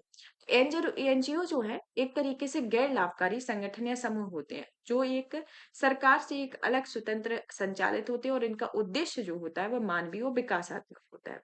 एनजीओ का गठन जो है वह एक सोसाइटी रजिस्ट्री अधिनियम 1860 के तहत ही पंजीकृत होते हैं, जिस ट्रस्ट में केंद्र सरकार का भारतीय न्यास अधिनियम 1882 के तहत पंजीकृत होना, सार्वजनिक ट्रस्ट से संबंधित राज्य के न्यास अधिनियम के तहत ही पंजीकृत होते हैं। कुछ चैरिटेबल कंपनियां, जैसे कि ये कंपनी अधिनियम 2013 में धारा 8 के तहत गैर लाभकारी कंपनियों के रूप में पंजीकृत होती हैं और विदेशी अनुदान प्राप्त करने के लिए सभी गैर सरकारी संगठनों को एफसीआरए 2010 के तहत गैर मंत्रालय ने एफसीआरए पंजीकरण लाइसेंस लेना अनिवार्य है। तो अगर कोई भी एनजीओ है तो उसे एफसीआरए का पंजीकरण लेना या लाइसेंस लेना अनिवार्य है। एनजीओ का किस तरीके से संवैधानिक प्रावधान है और एफसीआरए अधिनियम के अंतर्गत गैर सरकारी संगठनों को किस तरीके से विनियमित किया जाता है, इनके बारे में जानते हैं। तो एनजीओ जो है वह 7वीं अनुसूची के अंतर्गत ट्रस्ट और चैरिटी धर्मार्थ संस्थान समवर्ती सूची के अंतर्गत ही आते हैं और ये इस विषयों पर कानूनी बनाने की शक्ति संसद और राज्य विधानमंडल दोनों के पास है। आपकी 7वीं अनुसूची के अंतर्गत आता है आपकी संघ सूची, राज्य सूची और समवर्ती सूची। संघ सूची के अंतर्गत आपके जो कानून बनाने का प्रावधान संसद को होता है, राज्य सूची के अंतर्गत जो कानून बनाने का प्रावधान है वह राज्य विधानमंडल को होता है। लेकिन आपका जो समवर्ती सूची है उसमें समय रहते आपका संसद को भी कानून बनाने का प्रावधान होता है, मतलब शक्ति होती है, और राज्य विधानमंडल को भी होता है। और उसी के अंतर्गत ये आता है आपका एनजीओ। एनजीओ में जो आपका स्पष्ट तौर पर ये परिभाषा नहीं, क्या दिया गया है? ट्रस्ट और चैरिटी, जो आपका मानात्मक मानव के विकास से संबंधित संस्थान, जो आपका ट्रस्ट और चैरिटी या धर्मार्थ संस्थान को समवर्ती सूची में शामिल किया गया है। और आपका जो अनुच्छेद है, स्वतंत्रता का अधिकार है, मौलिक अधिकारों के अंतर्गत स्वतंत्रता का अधिकार का अनुच्छेद 19 का फर्स्ट का क्लॉज, जो सब क्लॉज सी है, वो कहता है कि एसोसिएशन यानी संघ बनाने का अधिकार की इसके अंतर्गत गारंटी दी गई है। तो ये आपका जो प्रावधान दिया गया है संवैधानिक प्रावधान के अंतर्गत, स्वतंत्रता का अधिकार अनुच्छेद 19 का क्लॉज सी वन का सब क्लॉज सी के अंतर्गत एसोसिएशन या संघ बनाने के अधिकार की गारंटी, और 7वीं अनुसूची के अंतर्गत आपके एनजीओ आते हैं। अब विदेशी अनुदान विनिमय अधिनियम 2010 के बारे में जान लेते हैं, जिसके तहत अगर कोई मतलब कि अगर कोई एनजीओ बन रहा है तो उसे इस अधिनियम के अंतर्गत वो पंजीकृत होना चाहिए। तो इसके बारे में जान लेते हैं कि यह जो कानून है वह एनजीओ सहित व्यक्तियों, संघों, कंपनियों को प्राप्त होने वाले विदेशी अनुदानों धन को विनियमित करता है। यानी कि ये एनजीओ सहित जो भी व्यक्ति हुए या संघ हुए, कंपनी हुए, सभी को जो विदेशी संस्थान और धन मिलता है, उसको विनियमित करता है। कौन सा एक्ट? आपका विदेशी संस्थान विनिमय अधिनियम 2010, एफसीआरए यानी कि फॉरेन कंट्रीब्यूटर रेगुलेशन एक्ट आता है। यह अधिनियम कुछ निर्दिष्ट कार्यों और गतिविधियों के लिए विदेशी संस्थान को उपयोग को भी प्रतिबंधित करता है, जिसमें राष्ट्र की एकता और अखंडता को प्रभावित करना, राष्ट्रीय सुरक्षा व सामरिक, वैज्ञानिक व आर्थिक हितों तथा लोक हित को नुकसान पहुंचाना, किसी अपराध के लिए उकसाना, किसी व्यक्ति के जीवन के खतरे में डालना आदि इसके अंतर्गत शामिल है। तो इस तरीके की अगर प्रक्रिया देखने को मिलती है, तो ये जो एक्ट है, इसके उपयोग को प्रतिबंधित यानी कि विदेशी अनुदान के को प्रतिबंधित कर देगा। विदेशी अनुदान विनिमय 2020 में इसमें संशोधन किया गया। 2010 के अधिनियम को इसमें संशोधित कर 2020 में कुछ नए प्रावधान जोड़े गए, जैसे कि एनजीओ में वित्त पोषित एनजीओ द्वारा धन के दुरुपयोग को रोक लगाने के लिए कुछ निम्न बदलाव किए गए। जिसमें विदेशी अनुदान को केवल स्टेट बैंक ऑफ इंडिया नई दिल्ली की उस शाखा से प्राप्त किया जाएगा जिसे केंद्र सरकार की अधिसूचित करेगी, और इससे एफसीआरए अकाउंट के रूप में निर्दिष्ट खाते में ही प्राप्त किया जाना चाहिए। किसी अन्य व्यक्ति को विदेशी संस्थान के हस्तांतरण पर पूर्व प्रतिबंध लगाया गया है। विदेशी संस्थान के माध्यम से संचालित होने वाले एनजीओ के प्रशासनिक खर्चों के लिए किए जाने वाले व्यय को 50% से कम कर 20% करना, और केंद्र सरकार को निम्नलिखित अधिकार दिए गए हैं, जिसमें सरकार किसी व्यक्ति संगठन को जांच के बाद विदेशी धन का उपयोग करने से रोक सकती है। भविष्य में कोई विदेशी फंडिंग प्राप्त करने पर प्रतिबंध लगा सकती है, और एनजीओ के पदाधिकारियों और निवेशकों, प्रमुख पदाधिकारियों को अपनी पहचान के लिए आधार नंबर प्रस्तुत करना अनिवार्य किया गया है। तो इसके अंतर्गत ये आते हैं गैर सरकारी संगठनों की भूमिकाएं और जिम्मेदारियों के बारे में, जिसमें पहली तो आती है अभी की गवर्नेंस से रिलेटेड, कि लोकतंत्र और गवर्नेंस को मजबूत करना, जैसे उदाहरण के तौर पर एसोसिएशन फॉर डेमोक्रेटिक रिफॉर्म को में चुनावी और राजनीतिक सुधारों के क्षेत्र में बेहतरीन कार्य किया गया है। एडीआर के जनहित याचिका के परिणाम स्वरूप सुप्रीम कोर्ट ने चुनाव लड़ने के लिए उम्मीदवारों को चुनाव के दौरान अपने आधिकारिक रिकॉर्ड, शैक्षणिक योग्यता, वित्तीय संपत्ति का खुलासा करने का निर्देश दिया है। सरकारी प्रयासों का पूरक पूरक रहा है, जिसमें उदाहरण के तौर पर अक्षय पात्र फाउंडेशन में भारत में कुपोषण की समस्या के समाधान के लिए संचालित पीएम पोषण पहल का कार्यान्वयन इसके अंतर्गत किया गया। सामाजिक उत्थान एवं सुधार के अंतर्गत, जैसे कि मानवाधिकारों की रक्षा के लिए उदाहरण के तौर पर नोबेल शांति पुरस्कार विजेता कैलाश सत्यार्थी द्वारा स्थापित बचपन बचाओ आंदोलन ने बच्चों को शोषण से बचाने की दिशा में कार्य कर रहा है। महिला सशक्तिकरण के अंतर्गत उदाहरण के तौर पर सेल्फ एम्प्लॉयड वुमेन एसोसिएशन अनौपचारिक क्षेत्र में कार्यरत महिलाओं को प्रशिक्षण, वित्तीय सेवाएं, कानूनी सहायता प्रदान करता है। हाशिए पर मौजूद वर्गों का प्रतिनिधित्व किया गया है, उदाहरण के तौर पर नाज फाउंडेशन, जिसमें एचआईवी एड्स से पीड़ित व्यक्तियों और एलजीबीटीक्यू आई ए प्लस समुदाय में अधिकारों के लिए काम करता है, जिसमें नाज फाउंडेशन बनाम राष्ट्रीय राजधानी क्षेत्र दिल्ली सरकार बाद के अंतर्गत शीर्ष न्यायालय में भारत के समलैंगिकता अपराधों की श्रेणी से बाहर किया गया है। गरीबी उन्मूलन में उदाहरण के तौर पर एनजीओ गूंज का होना, तो ये सामाजिक उत्थान के लिए कुछ सुधार किए गए। मानव संसाधन विकास के अंतर्गत, जिसमें प्रथम भारत में वंचित बच्चों के हेतु गुणवत्तापूर्ण शिक्षा के लिए काम करता है, और स्वास्थ्य सुधार के लिए आपका मेंडेसेंस साइंस फ्रंटियर भारत में तपेदिक, एचआईवी और अन्य संक्रामक रोगों के लिए कार्यक्रम चलाता है। और अन्य आते हैं, जैसे कि आपका अनुसंधान एवं विकास के लिए ऑक्सफैम, विरासत संरक्षण के लिए Indian national trust for art and cultural heritage, पर्यावरण के समर्थन के लिए wild life trust of India. तो ये प्रमुख एनजीओ हैं जो प्रत्येक क्षेत्रों में अलग अलग कार्यों से जुड़े हुए हैं, कि इनकी क्या भूमिकाएं होती हैं, जिम्मेदारियां इनमें अलग अलग। एनजीओ को बढ़ावा देने के लिए सरकार के द्वारा कौन-कौन से भारत सरकार द्वारा उठाए गए कदम, जैसे कि वित्त पोषण का प्रावधान, जिसमें केंद्र सरकार ने एनजीओ के माध्यम से महिलाओं, बच्चों के लिए स्वाधार, उज्ज्वला जैसी कल्याणकारी योजनाओं के कार्यान्वयन हेतु केंद्र सरकार और राज्य सरकारों के लिए प्रशासनों को धन प्रदान करती है। संस्कृति मंत्रालय के अंतर्गत कुछ अलग-अलग योजनाएं हैं, जिसमें सांस्कृतिक समारोह, उत्पादन, अनुदान, राष्ट्रीय उपस्थिति वाले सांस्कृतिक संगठनों की वित्तीय सहायता का उद्देश्य कला संस्कृति के प्रचार या संरक्षण के क्षेत्र में अधिकतम भागीदारी सुनिश्चित करता है। एनजीओ दर्पण का होना, जिसमें एनजीओ दर्पण पोर्टल में पंजीकृत एनजीओ को एक विशिष्ट आईडी कार्ड प्रदान करना होता है। एनजीओ से संबंधित चुनौतियां और मुद्दे होते हैं, जैसे कि कार्यात्मक चुनौतियां जो कि संभावित दाता संचालित एजेंडा स्थानीय संदर्भों के अनुरूप नहीं होती हैं। उदाहरण के लिए भारत में लिंग निर्धारित तकनीकों को पेश करने के लिए कुछ एनजीओ की कथित भूमिका सामने आई है। बेनामी को कानूनी चुनौतियां देखने को मिली है, जिसमें विदेशों से धन प्राप्त करने के लिए एफसीआरए के सख्त प्रावधान खासकर छोटे एनजीओ की संचालन क्षमता को बाधित करते हैं। सिफारिश के लिए सुधार के लिए सिफारिश होती है, जिसमें विजय कुमार समिति 2017 की सिफारिश दी गई है, जिसके अंतर्गत विनिमय के संदर्भ में लचीला दृष्टिकोण होना एक सीमित सिफारिश की गई है, जिसके माध्यम से फ्रेमवर्क विकसित किया जाएगा जो नागरिकों की जो एनजीओ के परिचालन संबंधी स्वतंत्रता और उनकी निगरानी से संबंधित संतुलित स्थापित करने का प्रयास करेंगे। आधुनिक पंजीकरण प्रक्रियाएं, नोडल निकाय की स्थापना, एनजीओ के लिए व्यापक मान्यता और लेखा परीक्षा ढांचा विकसित करना, खोजने एक डेटाबेस बैंक बेस होना, स्वयं सेवा की संस्कृति को बढ़ावा देना इसके अंतर्गत आता है। द्वितीयक प्रशासनिक सुधार आयोग की सिफारिशें दी गई हैं, जिसका कार्यान्वयन का विकेंद्रीकरण किया जाना चाहिए और स्वैच्छिक क्षेत्र के संचालन की सुरक्षा के लिए विधायी नियमों को संतुलित और स्पष्ट ढंग से क्रियान्वित सुनिश्चित किया जा सकता है। नेक्स्ट टॉपिक की ओर आते हैं गवर्नेंस और एआई से बारे में कि हाल ही में भारत का पहला आर्टिफिशियल इंटेलिजेंस डेटा बैंक शुरू किया गया। इसका उद्देश्य शोधकर्ताओं, स्टार्टअप और डेवलपर्स को स्केलेबल एआई समाधानों के लिए विविध और समृद्ध डेटा सेट का उपयोग कराना है और यह satellite, drone, internet of things से प्राप्त डेटा का रियल टाइम विश्लेषण करता है, जिसमें राष्ट्रीय सुरक्षा सुनिश्चित होती की और यह डेटा बैंक आपदा प्रबंधन और साइबर सुरक्षा के पूर्वानुमान हेतु डेटा विश्लेषण में एआई का उपयोग करने के लिए भारत के लक्ष्य के अनुरूप होता है। भारत की राष्ट्रीय एआई रणनीतिक स्वास्थ्य देखभाल, कृषि, स्मार्ट सिटी, अंतरिक्ष अन्वेषण के क्षेत्र में एआई को आगे बढ़ाने के लिए एक सहयोगी, एथिकल गवर्नेंस और वैश्विक दृष्टिकोण अपना रही है। भारत में पिछले कुछ वर्षों में प्रौद्योगिकी संचालित गवर्नेंस डिजिटल पब्लिक इंफ्रास्ट्रक्चर ने स्वयं को एक वैश्विक लीडर के रूप में स्थापित किया हुआ है। डिजिटल पब्लिक इंफ्रास्ट्रक्चर जो है वह डिजिटल पब्लिक परिवर्तन को बढ़ावा देता है और सार्वजनिक सुधारों में भी सुधार करता है और यह देश के राष्ट्रीय लक्ष्यों को पूरा करने के लिए सतत विकास लक्ष्यों में भी में गति देने में मदद करता है।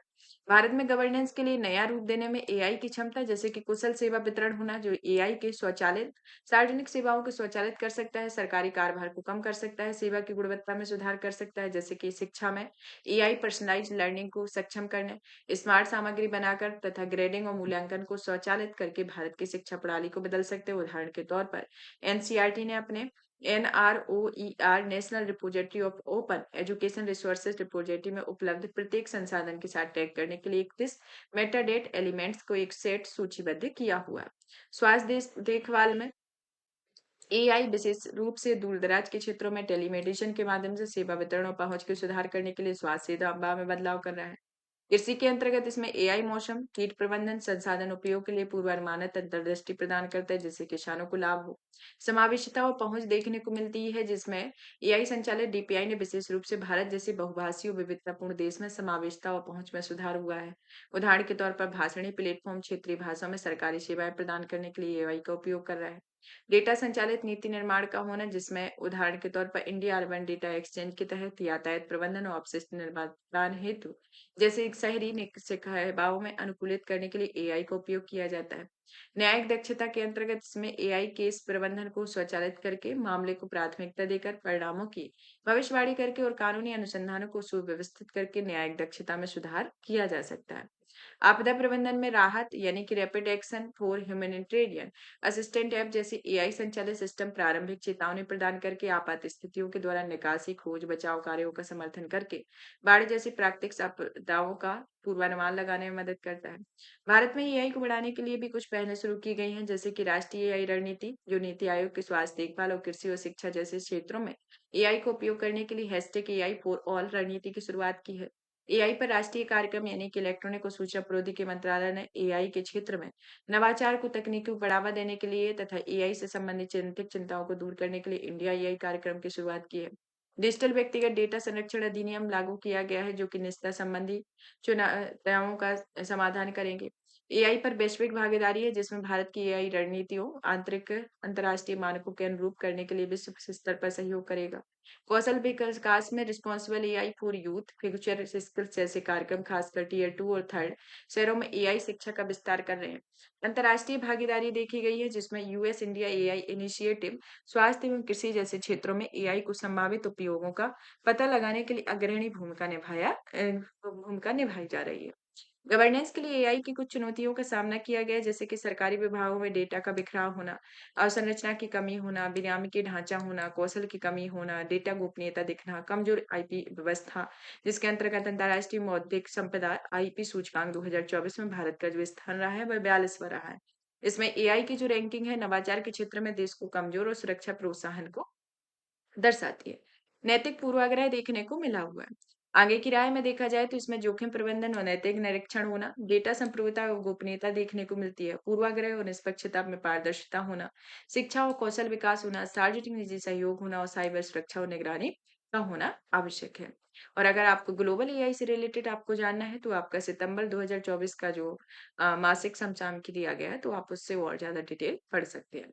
सहभागी एआई विकास और गवर्नेंस के बारे में जान लेते हैं कि आईआईटी मद्रास ने एआई विकास और गवर्नेंस में सहभागी दृष्टिकोण शीर्षक से एक शोध पत्र जारी किया गया है, जिसके अंतर्गत कहा गया है कि यह जो शोध पत्र है कि एआई सिस्टम के निर्माण में केवल प्रौद्योगिकी डेवलपर्स की तुलना में अधिक हितधारकों की भूमिका होती है, जिसमें मूल सिद्धांत सहभागी गवर्नेंस में प्राप्त होते हैं।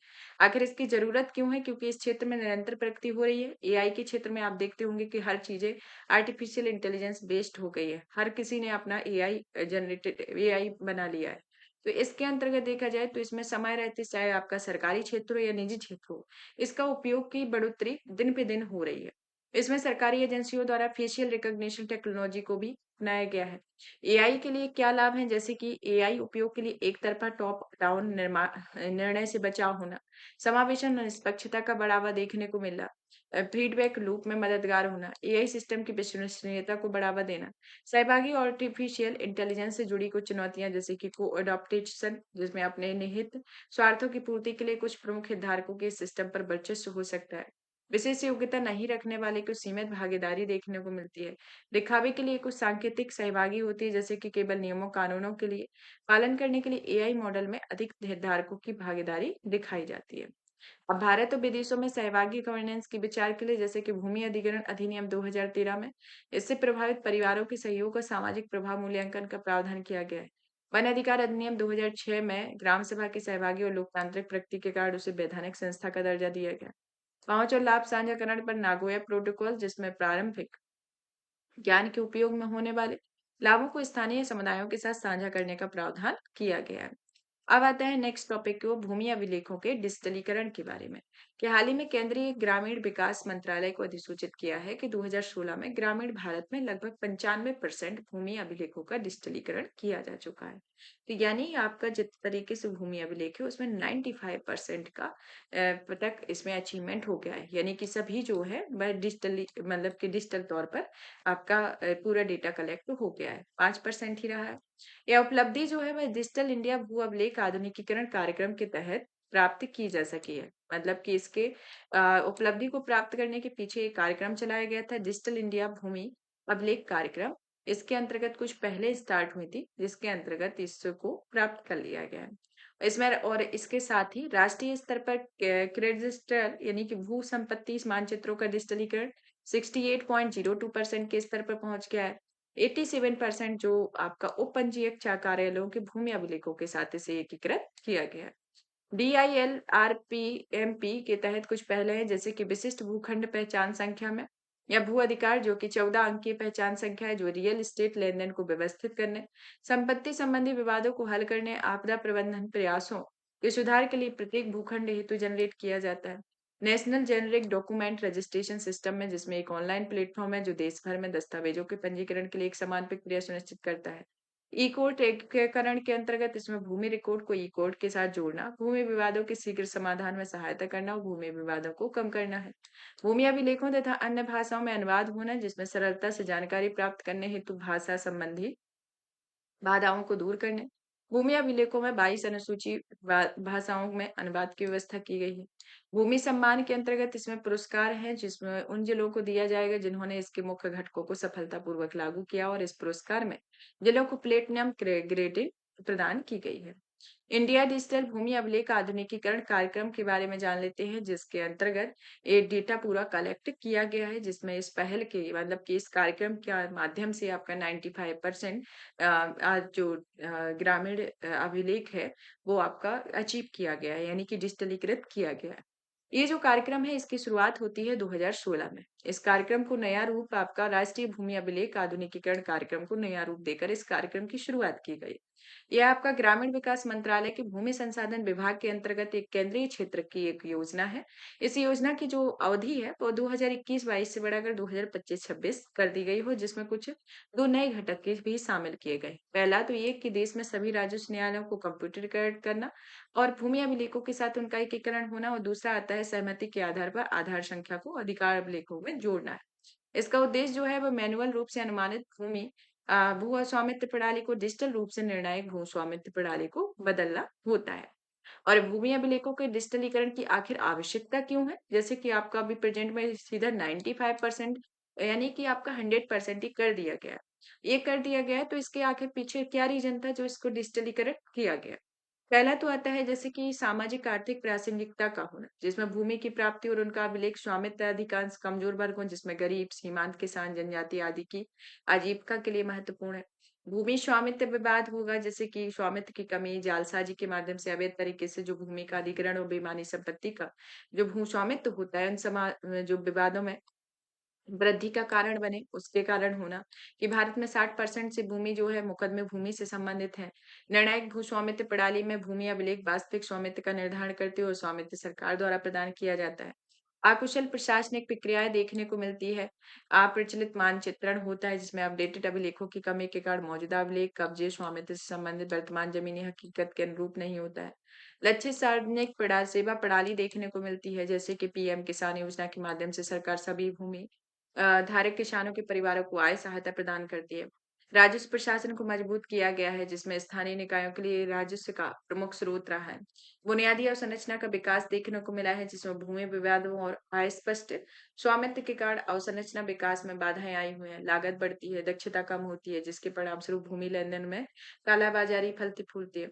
भूमि के डिजिटलीकरण के लिए जैसे कि ये किया गया तो इसके अंतर्गत कुछ चुनौतियां भी आई होंगी। तो कौन-कौन सी चुनौतियां आई हैं? जैसे कि अनुमानित भूमि स्वामित्व से रिलेटेड की संपत्ति हस्तांतरण अधिनियम 1882 के अंतर्गत भूमि के स्वामित्व के बजाय भीतरी अभिलेखों के पंजीकरण की आवश्यकता होती है।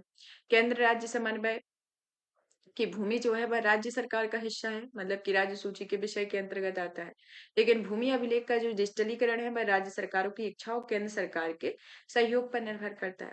विभागों का अलग-अलग दृष्टिकोण रहा है कि कई दस्तावेजों के माध्यम से निर्धारित किया गया है, और पंजीकरण से संबंधित कानूनी प्रावधान आए हुए हैं। पंजीकरण में उच्च लागत का होना, कुछ अन्य रहे हैं जैसे कि विरासत डेटा से जुड़ी समस्या, परिवर्तन के लिए हितधारकों का पितृ विक्रियात्मक जटिलताएं और तकनीकी बाधाएं होना, तो इसके अंतर्गत ये प्रमुख चुनौतियां रही। आगे की राय में देखा जाए तो जैसे कि निर्णायक भू स्वामित्व का होना, फिर आता है कानूनी सुधार होना, तकनीकी एकीकरण होना और प्रशिक्षण और जागरूकता सृजन इसके अंतर्गत देखने को मिलता है। भारत में भूमि सुधार के बारे में, भारत में भूमि सुधार जो है जैसे कि आपका जब पंचवर्षीय योजनाएं चलाई गई थी उसमें सी कुमारप्पा समिति द्वारा भूमि सुधारों पर जोर दिया गया था। उस टाइम पे जोर दिया गया था और इसमें भूमि सुधारों के कुछ 5 घटक थे। पहला आता था आपका मध्यस्थ काश्तकारों का उन्मूलन, काश्तकारी सुधार, भूमि जोत की सीमा तय करना, अधिशेष भूमि का पुनर्वितरण, जोतों का समीकरण होना, भूमि अभिलेखों का संकलन और उन्हें अपडेट करना होता था। तो ये 5 घटक में पहला आता है मध्यस्थ कायस्थों को कायस्थकारों यानी कि जमींदारों का उन्मूलन। 1950 से 70 के दौरान दशक के दौरान अलग-अलग राज्यों में जमींदारी उन्मूलन अधिनियम लागू किया गया। इसमें बड़े सो जमींदारों काश्तकारों के बीच संबंधों को समाप्त कर दिया गया।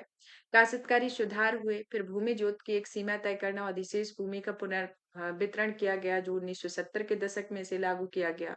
जोतों का समीकरण किया गया जिससे मशीनीकरण और अधिक कुशल कृषि संपत्तियों को बढ़ावा देने के लिए छोटे-छोटे खेतों को मिलाकर उन्हें बड़े खेत में तब्दील किया गया। भूमि अभिलेखों का संकलन और उन्हें अपडेट किया गया। तो इस तरीके से ये आपका प्रमुख घटक आते हैं। नेक्स्ट आता है दिव्यांग व्यक्ति यानी कि पर्सन्स विथ डिसेबिलिटी के बारे में, कि हाल ही में राजीव रतूड़ी बनाम भारत संघ एवं अन्य मामले में सुप्रीम कोर्ट ने केंद्र सरकार को निर्देश दिया है कि वह दिव्यांगजन अधिकार अधिनियम 2016 के तहत दिव्यांगजनों की सार्वजनिक स्थलों और सेवाओं की निर्बाध पहुंच सुनिश्चित करने के लिए अनिवार्य नियम बनाए। अब इसकी क्या पृष्ठभूमि है, इस पृष्ठभूमि के बारे में जान लेते हैं कि अभी तो ये सुप्रीम कोर्ट के द्वारा निर्देश दिया गया, लेकिन अब पृष्ठभूमि क्या है? तो पृष्ठभूमि के अंतर्गत बात की जाए तो जो नलसार यूनिवर्सिटी ऑफ लॉ की सेंटर फॉर डिसेबिलिटी स्टडीज की जो रिपोर्ट पर आधारित है, इस रिपोर्ट में सुप्रीम कोर्ट के द्वारा फैसला दिया गया था कि दिव्यांगता के सामाजिक मॉडल को लागू करने का प्रयास करता है। और दिव्यांगता का जो सामाजिक मॉडल है, वह दिव्यांगजनों की पूर्ण भागीदारी में रुकावट पैदा करने वाली सामाजिक बाधाओं को समाप्त करने, उनका समेकन करने, समानता के लिए सामाजिक परिवर्तन पर ध्यान केंद्रित इसके अंतर्गत किया जाता है। अब आता है कि ये कानूनी ढांचे में असंगति देखने को मिली हुई है कि दिव्यांगजन अधिकार अधिनियम 2016 में अनिवार्य नियमों का पालन आवश्यक होता है, जबकि 2017 में आरपीडब्ल्यूडी नियमों में केवल 100 विनियमित दिशा निर्देश जारी किए गए हैं। और नियम 17 जो है वह नियम 15 के क्लॉज 1 में दिव्यांगजन अधिकार अधिनियम में अनिवार्य अनुपालन की भावना के अनुरूप होता है, और जिसका मूल उद्देश्य को पूरा करने के लिए एक एकीकृत और लागू करने योग्य सुगम्यता ढांचे या एक्सेसिबिलिटी फ्रेमवर्क की आवश्यकता होती है। और इस नियम में 15 संस्थानों में एक्सेसिबिलिटी सुनिश्चित करने से संबंधित होता है। अब आता है डेटा बैंक के बारे में जान लेते हैं कि भारत में दिव्यांगजनों की स्थिति, कि 2011 की जनगणना के अकॉर्डिंग बात की जाए तो इसमें कुल जनसंख्या का दिव्यांगजन 2.21% यानी कि 2.21% दिव्यांगजन है, जिसमें 56% दिव्यांगजन पुरुष है और 44% महिलाएं हैं। जिसमें पुरुष का रेशियो ज्यादा है, महिलाओं का कम है। लगभग 69% दिव्यांगजन ग्रामीण आबादी क्षेत्र में रहते हैं और कुल दिव्यांगजनों में 21% बुजुर्ग हैं, यानी कि 60%, 60 के प्लस के जो व्यक्ति हैं वह 21% आते हैं। और आपके 56% दिव्यांगजन पुरुष है, 44% महिलाएं हैं, 69% जो आते हैं आपके ग्रामीण क्षेत्र से आते हैं। और प्रेजेंट में भारत में कुल जो 2011 की जनगणना के अकॉर्डिंग देखा जाए डेटा बताया गया है, तो इसमें कुल जनसंख्या का 2.21% दिव्यांगजन आते हैं। दिव्यांगजनों के हितों के लिए कुछ संवैधानिक प्रावधान किए गए हैं, जैसे कि प्रस्तावना में समस्त प्रस्तावना के अंतर्गत इसमें प्रावधान दिया गया है कि समस्त नागरिकों को सामाजिक आर्थिक राजनीतिक सामाजिक आर्थिक राजनीतिक न्याय, विचार अभिव्यक्ति, विश्वास, धर्म उपासना की स्वतंत्रता, प्रतिष्ठा और अवसर की समता सुनिश्चित करने का प्रयास करती है। मूल अधिकार 14 में, जिसमें सार्वजनिक स्थलों सेवाओं से सूचना तथा सामान पहुंच सुनिश्चित करना। 19 में निर्बाध आवाजाही अभिव्यक्ति की स्वतंत्रता की गारंटी। 21 में गरिमा के साथ जीवन जीने का अधिकार। और राज्य के नीति निर्देशक तत्व में अनुच्छेद 41 के अंतर्गत, जिसमें बेरोजगारी, बुढ़ापे, बीमारी, दिव्यांगता आदि की स्थिति में सार्वजनिक सहायता में कारगर उपाय करना। नगर पालिका और पंचायतों की जिम्मेदारियों में 11वीं अनुसूची के अंतर्गत आपका दिव्यांग और मानसिक रूप से कमजोर लोगों में कल्याण सहित सामाजिक कल्याण होना, जो अनुच्छेद 243 की जी की प्रविष्टि 26 में दिया गया है। 12वीं अनुसूची में दिव्यांग और मानसिक रूप से कमजोर लोगों की सहित कमजोर वर्गों के हितों की रक्षा में अनुच्छेद 243 डब्ल्यू की प्रविष्टि 9 के अंतर्गत प्रावधान दिए गए हैं। तो ये आपके संवैधानिक प्रावधान है जिसमें आपके दिव्यांगजनों के हितों की सुरक्षा के लिए प्रमुख प्रावधान दिए गए हैं। दिव्यांगजनों की व्यक्तियों के लिए सामने कौन कौन सी चुनौतियां आती हैं, जैसे कि मनोवृत्ति संबंधी बाधाएं होना, सामाजिक बाधाएं आना, परिवहन संबंधी बाधाएं, भौतिक बाधाएं, संचार संबंधी बाधाएं, नीति और कार्यक्रम संबंधी बाधाएं देखने को मिलती हैं। दिव्यांग व्यक्तियों के कल्याण के लिए कुछ पहले शुरू की गई हैं, जैसे कि दिव्यांगजन अधिकार अधिनियम 2016 में दिव्यांग व्यक्तियों के अधिकारों की संयुक्त राष्ट्र अभिसमय को प्रभावी बनाने के लिए अधिनियमित किया गया है, जिसमें दिव्यांग व्यक्ति की परिभाषा को डिफाइन किया गया है, जिसमें कहा गया है कि दिव्यांग व्यक्ति वो व्यक्ति होते हैं जो दीर्घकालिक शारीरिक, मानसिक, बौद्धिक या संवेदी दुर्बलता से पीड़ित हो, साथ ही यह समाज में दूसरों के साथ समान रूप से पूर्ण या प्रभावी भागीदारी करने में उनके समक्ष बाधा उत्पन्न होती है। तो इसमें इस तरीके के व्यक्ति जो होंगे वह दिव्यांग व्यक्ति होंगे, और इसमें एक क्राइटेरिया निश्चित किया गया है कि जो बेंचमार्क दिव्यांगता वाले व्यक्ति होंगे वह 40% या उससे अधिक तय जो दिव्यांगता की जो दृष्टि होगी, वह 40% या उससे अधिक तय की गई है। और दिव्यांगता की जो मान्यता है, वह 21 श्रेणियों में से मान्यता दी गई है। अब आते हैं नेक्स्ट, वैधानिक निकायों की स्थापना की गई है, जैसे कि भारतीय पुनर्वास परिषद का गठन किया गया है। ऑटिज्म, सेरेब्रल पॉल्सी, मानसिक मंदता, बहुदिव्यांगता वाले व्यक्तियों के कल्याण के लिए राष्ट्रीय न्यास का गठन किया गया है। केंद्रीय सार्वजनिक क्षेत्र को ये उपक्रमों की स्थापना की गई है। राष्ट्रीय दिव्यांगजन वित्त और विकास निगम, भारतीय कृत्रिम अंग निर्माण निगम की स्थापना होना, सुगम्य भारत अभियान चलाया गया था। फिर आपका राष्ट्रीय दिव्यांगजन नीति 2006 में आई हुई थी। दिव्यांगजनों के कल्याण के लिए कुछ कदम उठाए गए, जैसे कि मुख्य धारा की सभी नीतियों, प्रणालियों और सेवाओं तक पहुंच को सक्षम बनाना, दिव्यांगजनों के लिए विशिष्ट कार्यक्रमों और सेवाओं में निवेश करना, सहभागी दृष्टिकोण होना, मानव संसाधन क्षमता में सुधार करना, पर्याप्त निधि उपलब्ध कराना और आर्थिक स्थिति में सुधार करना, दिव्यांगता के बारे में जन जागरूकता और समझ को बढ़ाना, दिव्यांगता से संबंधित डेटा संग्रह में सुधार करना होता है, तो इसके अंतर्गत ये आता है। यहाँ पर ही आपके मेजर टॉपिक फिनिश होते हैं। अब आते हैं हम संक्षिप्त सुर्खियों की ओर। पहला आता है हमारा शिकायत निवारण मूल्यांकन और सूचकांक के बारे में, कि हाल ही में आपका प्रशासनिक सुधार आयोग और लोक शिकायत विभाग के द्वारा ये सूचकांक जारी किया गया है। कौन सा सूचकांक जारी किया गया है? शिकायत निवारण मूल्यांकन सूचकांक 2023 को जारी किया गया है। इस सूचकांक के बारे में जान लेते हैं कि इसे कार्मिक लोक शिकायत और पेंशन मंत्रालय की संसदीय स्थायी समिति की सिफारिश पर DARPG ने शुरू किया है। इस सूचकांक में 4 आयाम, 11 संकेतक और केंद्रीय मंत्रालय और विभागों द्वारा अपनाए गए शिकायत निवारण तंत्र का आकलन करता है, जिसमें 4 आयाम आते हैं: दक्षता, फीडबैक, डोमेन, संगठनात्मक प्रतिबद्धता होती है। इसका उद्देश्य जो होता है वह अलग अलग संगठनों में शिकायत निवारण तंत्र के सबल पक्ष और सुधार वाले क्षेत्रों को रेखांकित करता है। और 2023 की जो रैंकिंग है वह केंद्रीय कृषि और किसान कल्याण विभाग सबसे ऊपर रहा है, और उसके बाद पदस्थापन विभाग ग्रुप ए आता है। तो इस तरीके से ये शिकायत निवारण मूल्यांकन सूचकांक को जारी किया गया है। किस विभाग के अंतर्गत? प्रशासनिक सुधार लोक शिकायत विभाग के अंतर्गत। ये किस मंत्रालय के अंतर्गत आता है?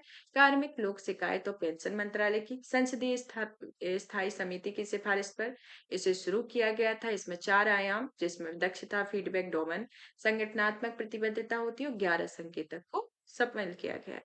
नेक्स्ट आते हैं नागरिक पंजीकरण प्रणाली की ओर। जैसे हाल ही में केंद्रीय गृह मंत्री नागरिक पंजीकरण प्रणाली ने मोबाइल एप्लीकेशन को शुभारंभ किया है।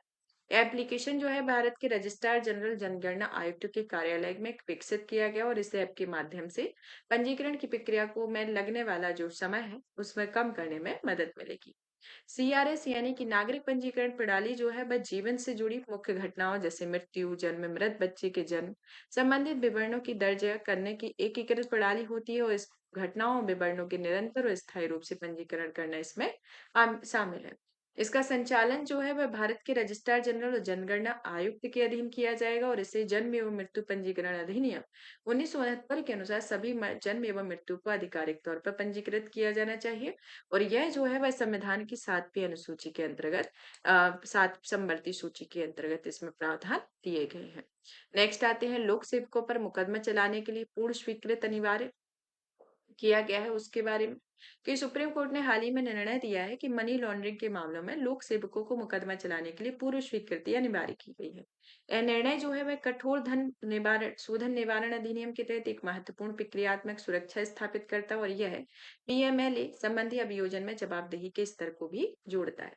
प्रवर्तन निर्देशालय बनाम विभू प्रसाद आचार्य मामले में मुख्य पर्यवेक्षण किया गया है, जिसमें CRPC के अंतर्गत इस CRPC को सर्वोच्चता दी गई है, जिसमें PMLA दंड प्रक्रिया की धारा 197 में इसे पूर्व स्वीकृति की आवश्यकता को खत्म नहीं करता है, और यह प्रावधान नागरिक सुरक्षा संहिता 2023 की धारा 118 के तहत रूप है। इसे 1 जुलाई 2024 से CRPC की जगह लेगी। एक सौ धारा जो धारा 197 है उसके बारे में बताया गया है। PMLA 2002 के बारे में जान लेते हैं कि PMLA क्या होता है।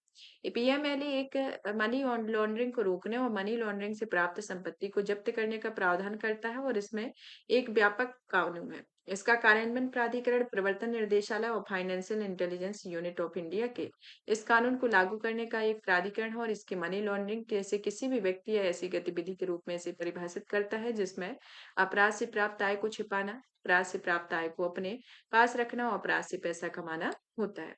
और सिविल सेवकों के लिए सुरक्षा से संबंधित कुछ प्रावधान दिए गए हैं जो अनुच्छेद 311 के क्लॉज 1 और क्लॉज 2 में संवैधानिक प्रावधान संरक्षण प्रदान करता है। और लोक सेवक जांच अधिनियम 1850 में यह जांच निष्पक्षता और पारदर्शी तरीके से की जाएगी और इसके अंतर्गत लोक सेवा प्रशासन के भीतर प्रशासनिक न्याय के सिद्धांतों को ये कायम रखा जाएगा। तो ये सिविल सेवकों के लिए कुछ सुरक्षा से संबंधित प्रावधान दिए गए हैं। अब आते हैं नेक्स्ट भारत में जेलों पर रिपोर्ट के बारे में कि राष्ट्रपति ने भारत में जेलों मैनुअल की मैपिंग सुधार और कैदियों की संख्या को कम करने पर रिपोर्ट जारी की है। भारत में सुप्रीम कोर्ट की शोध शाखा centre for research and planning तैयार की गई और यह रिपोर्ट भारत की जेल प्रणालियों की जटिलताओं को उजागर करने का प्रयास करती है। इसमें प्रौद्योगिकी संचालित समाधानों की क्षमता पर ही ध्यान केंद्रित करती है। इस रिपोर्ट के मुख्य बिंदुओं पर नजर डाली जाए जैसे कि आपका रूढ़िवादिता, जमानत अस्वीकृति, धीमी सुनवाई और अन्य जैसे कि हाथ से मेला उठाना की प्रथा जारी रहना, जाति व्यवस्था के आधार पर जेल में कार्यों का विभाजन, खुली जेलों का कम उपयोग आदि इसके अंतर्गत आते हैं। और जेल सुधारों में प्रौद्योगिकी के लिए उपयोग किया गया जैसे कि ई प्रिजनर जो कि राष्ट्रीय सूचना विज्ञान केंद्र के द्वारा विकसित किया गया। मॉडल जेल और सुधार सेवा अधिनियम 2023 में लाए गए। सुप्रीम कोर्ट की fast and secure transmission of electronic record प्रणाली जिसके अंतर्गत जेल अदालतों से जेल तक जमानत आदेशों के पहुंचने में होने वाली देर को कम किया जाए। Inter operable criminal justice system का लागू किया जाना जो कि आपके अदालतों पुलिस जेलों के बीच जो स्वचालित चैनल बना सकता है और इसके हिरासत में मामले में होने वाली अनुचित देरी को कम कर सकता है। फिर आते हैं 91 मुख्य न्यायाधीश जो नियुक्त किए गए हैं उनके बारे में कि संजीव खन्ना को 91वां मुख्य न्यायाधीश बनाया गया है। राष्ट्रपति भवन में भारत की राष्ट्रपति द्रौपदी मुर्मू ने न्यायमूर्ति संजीव खन्ना के पद की शपथ दिलाई।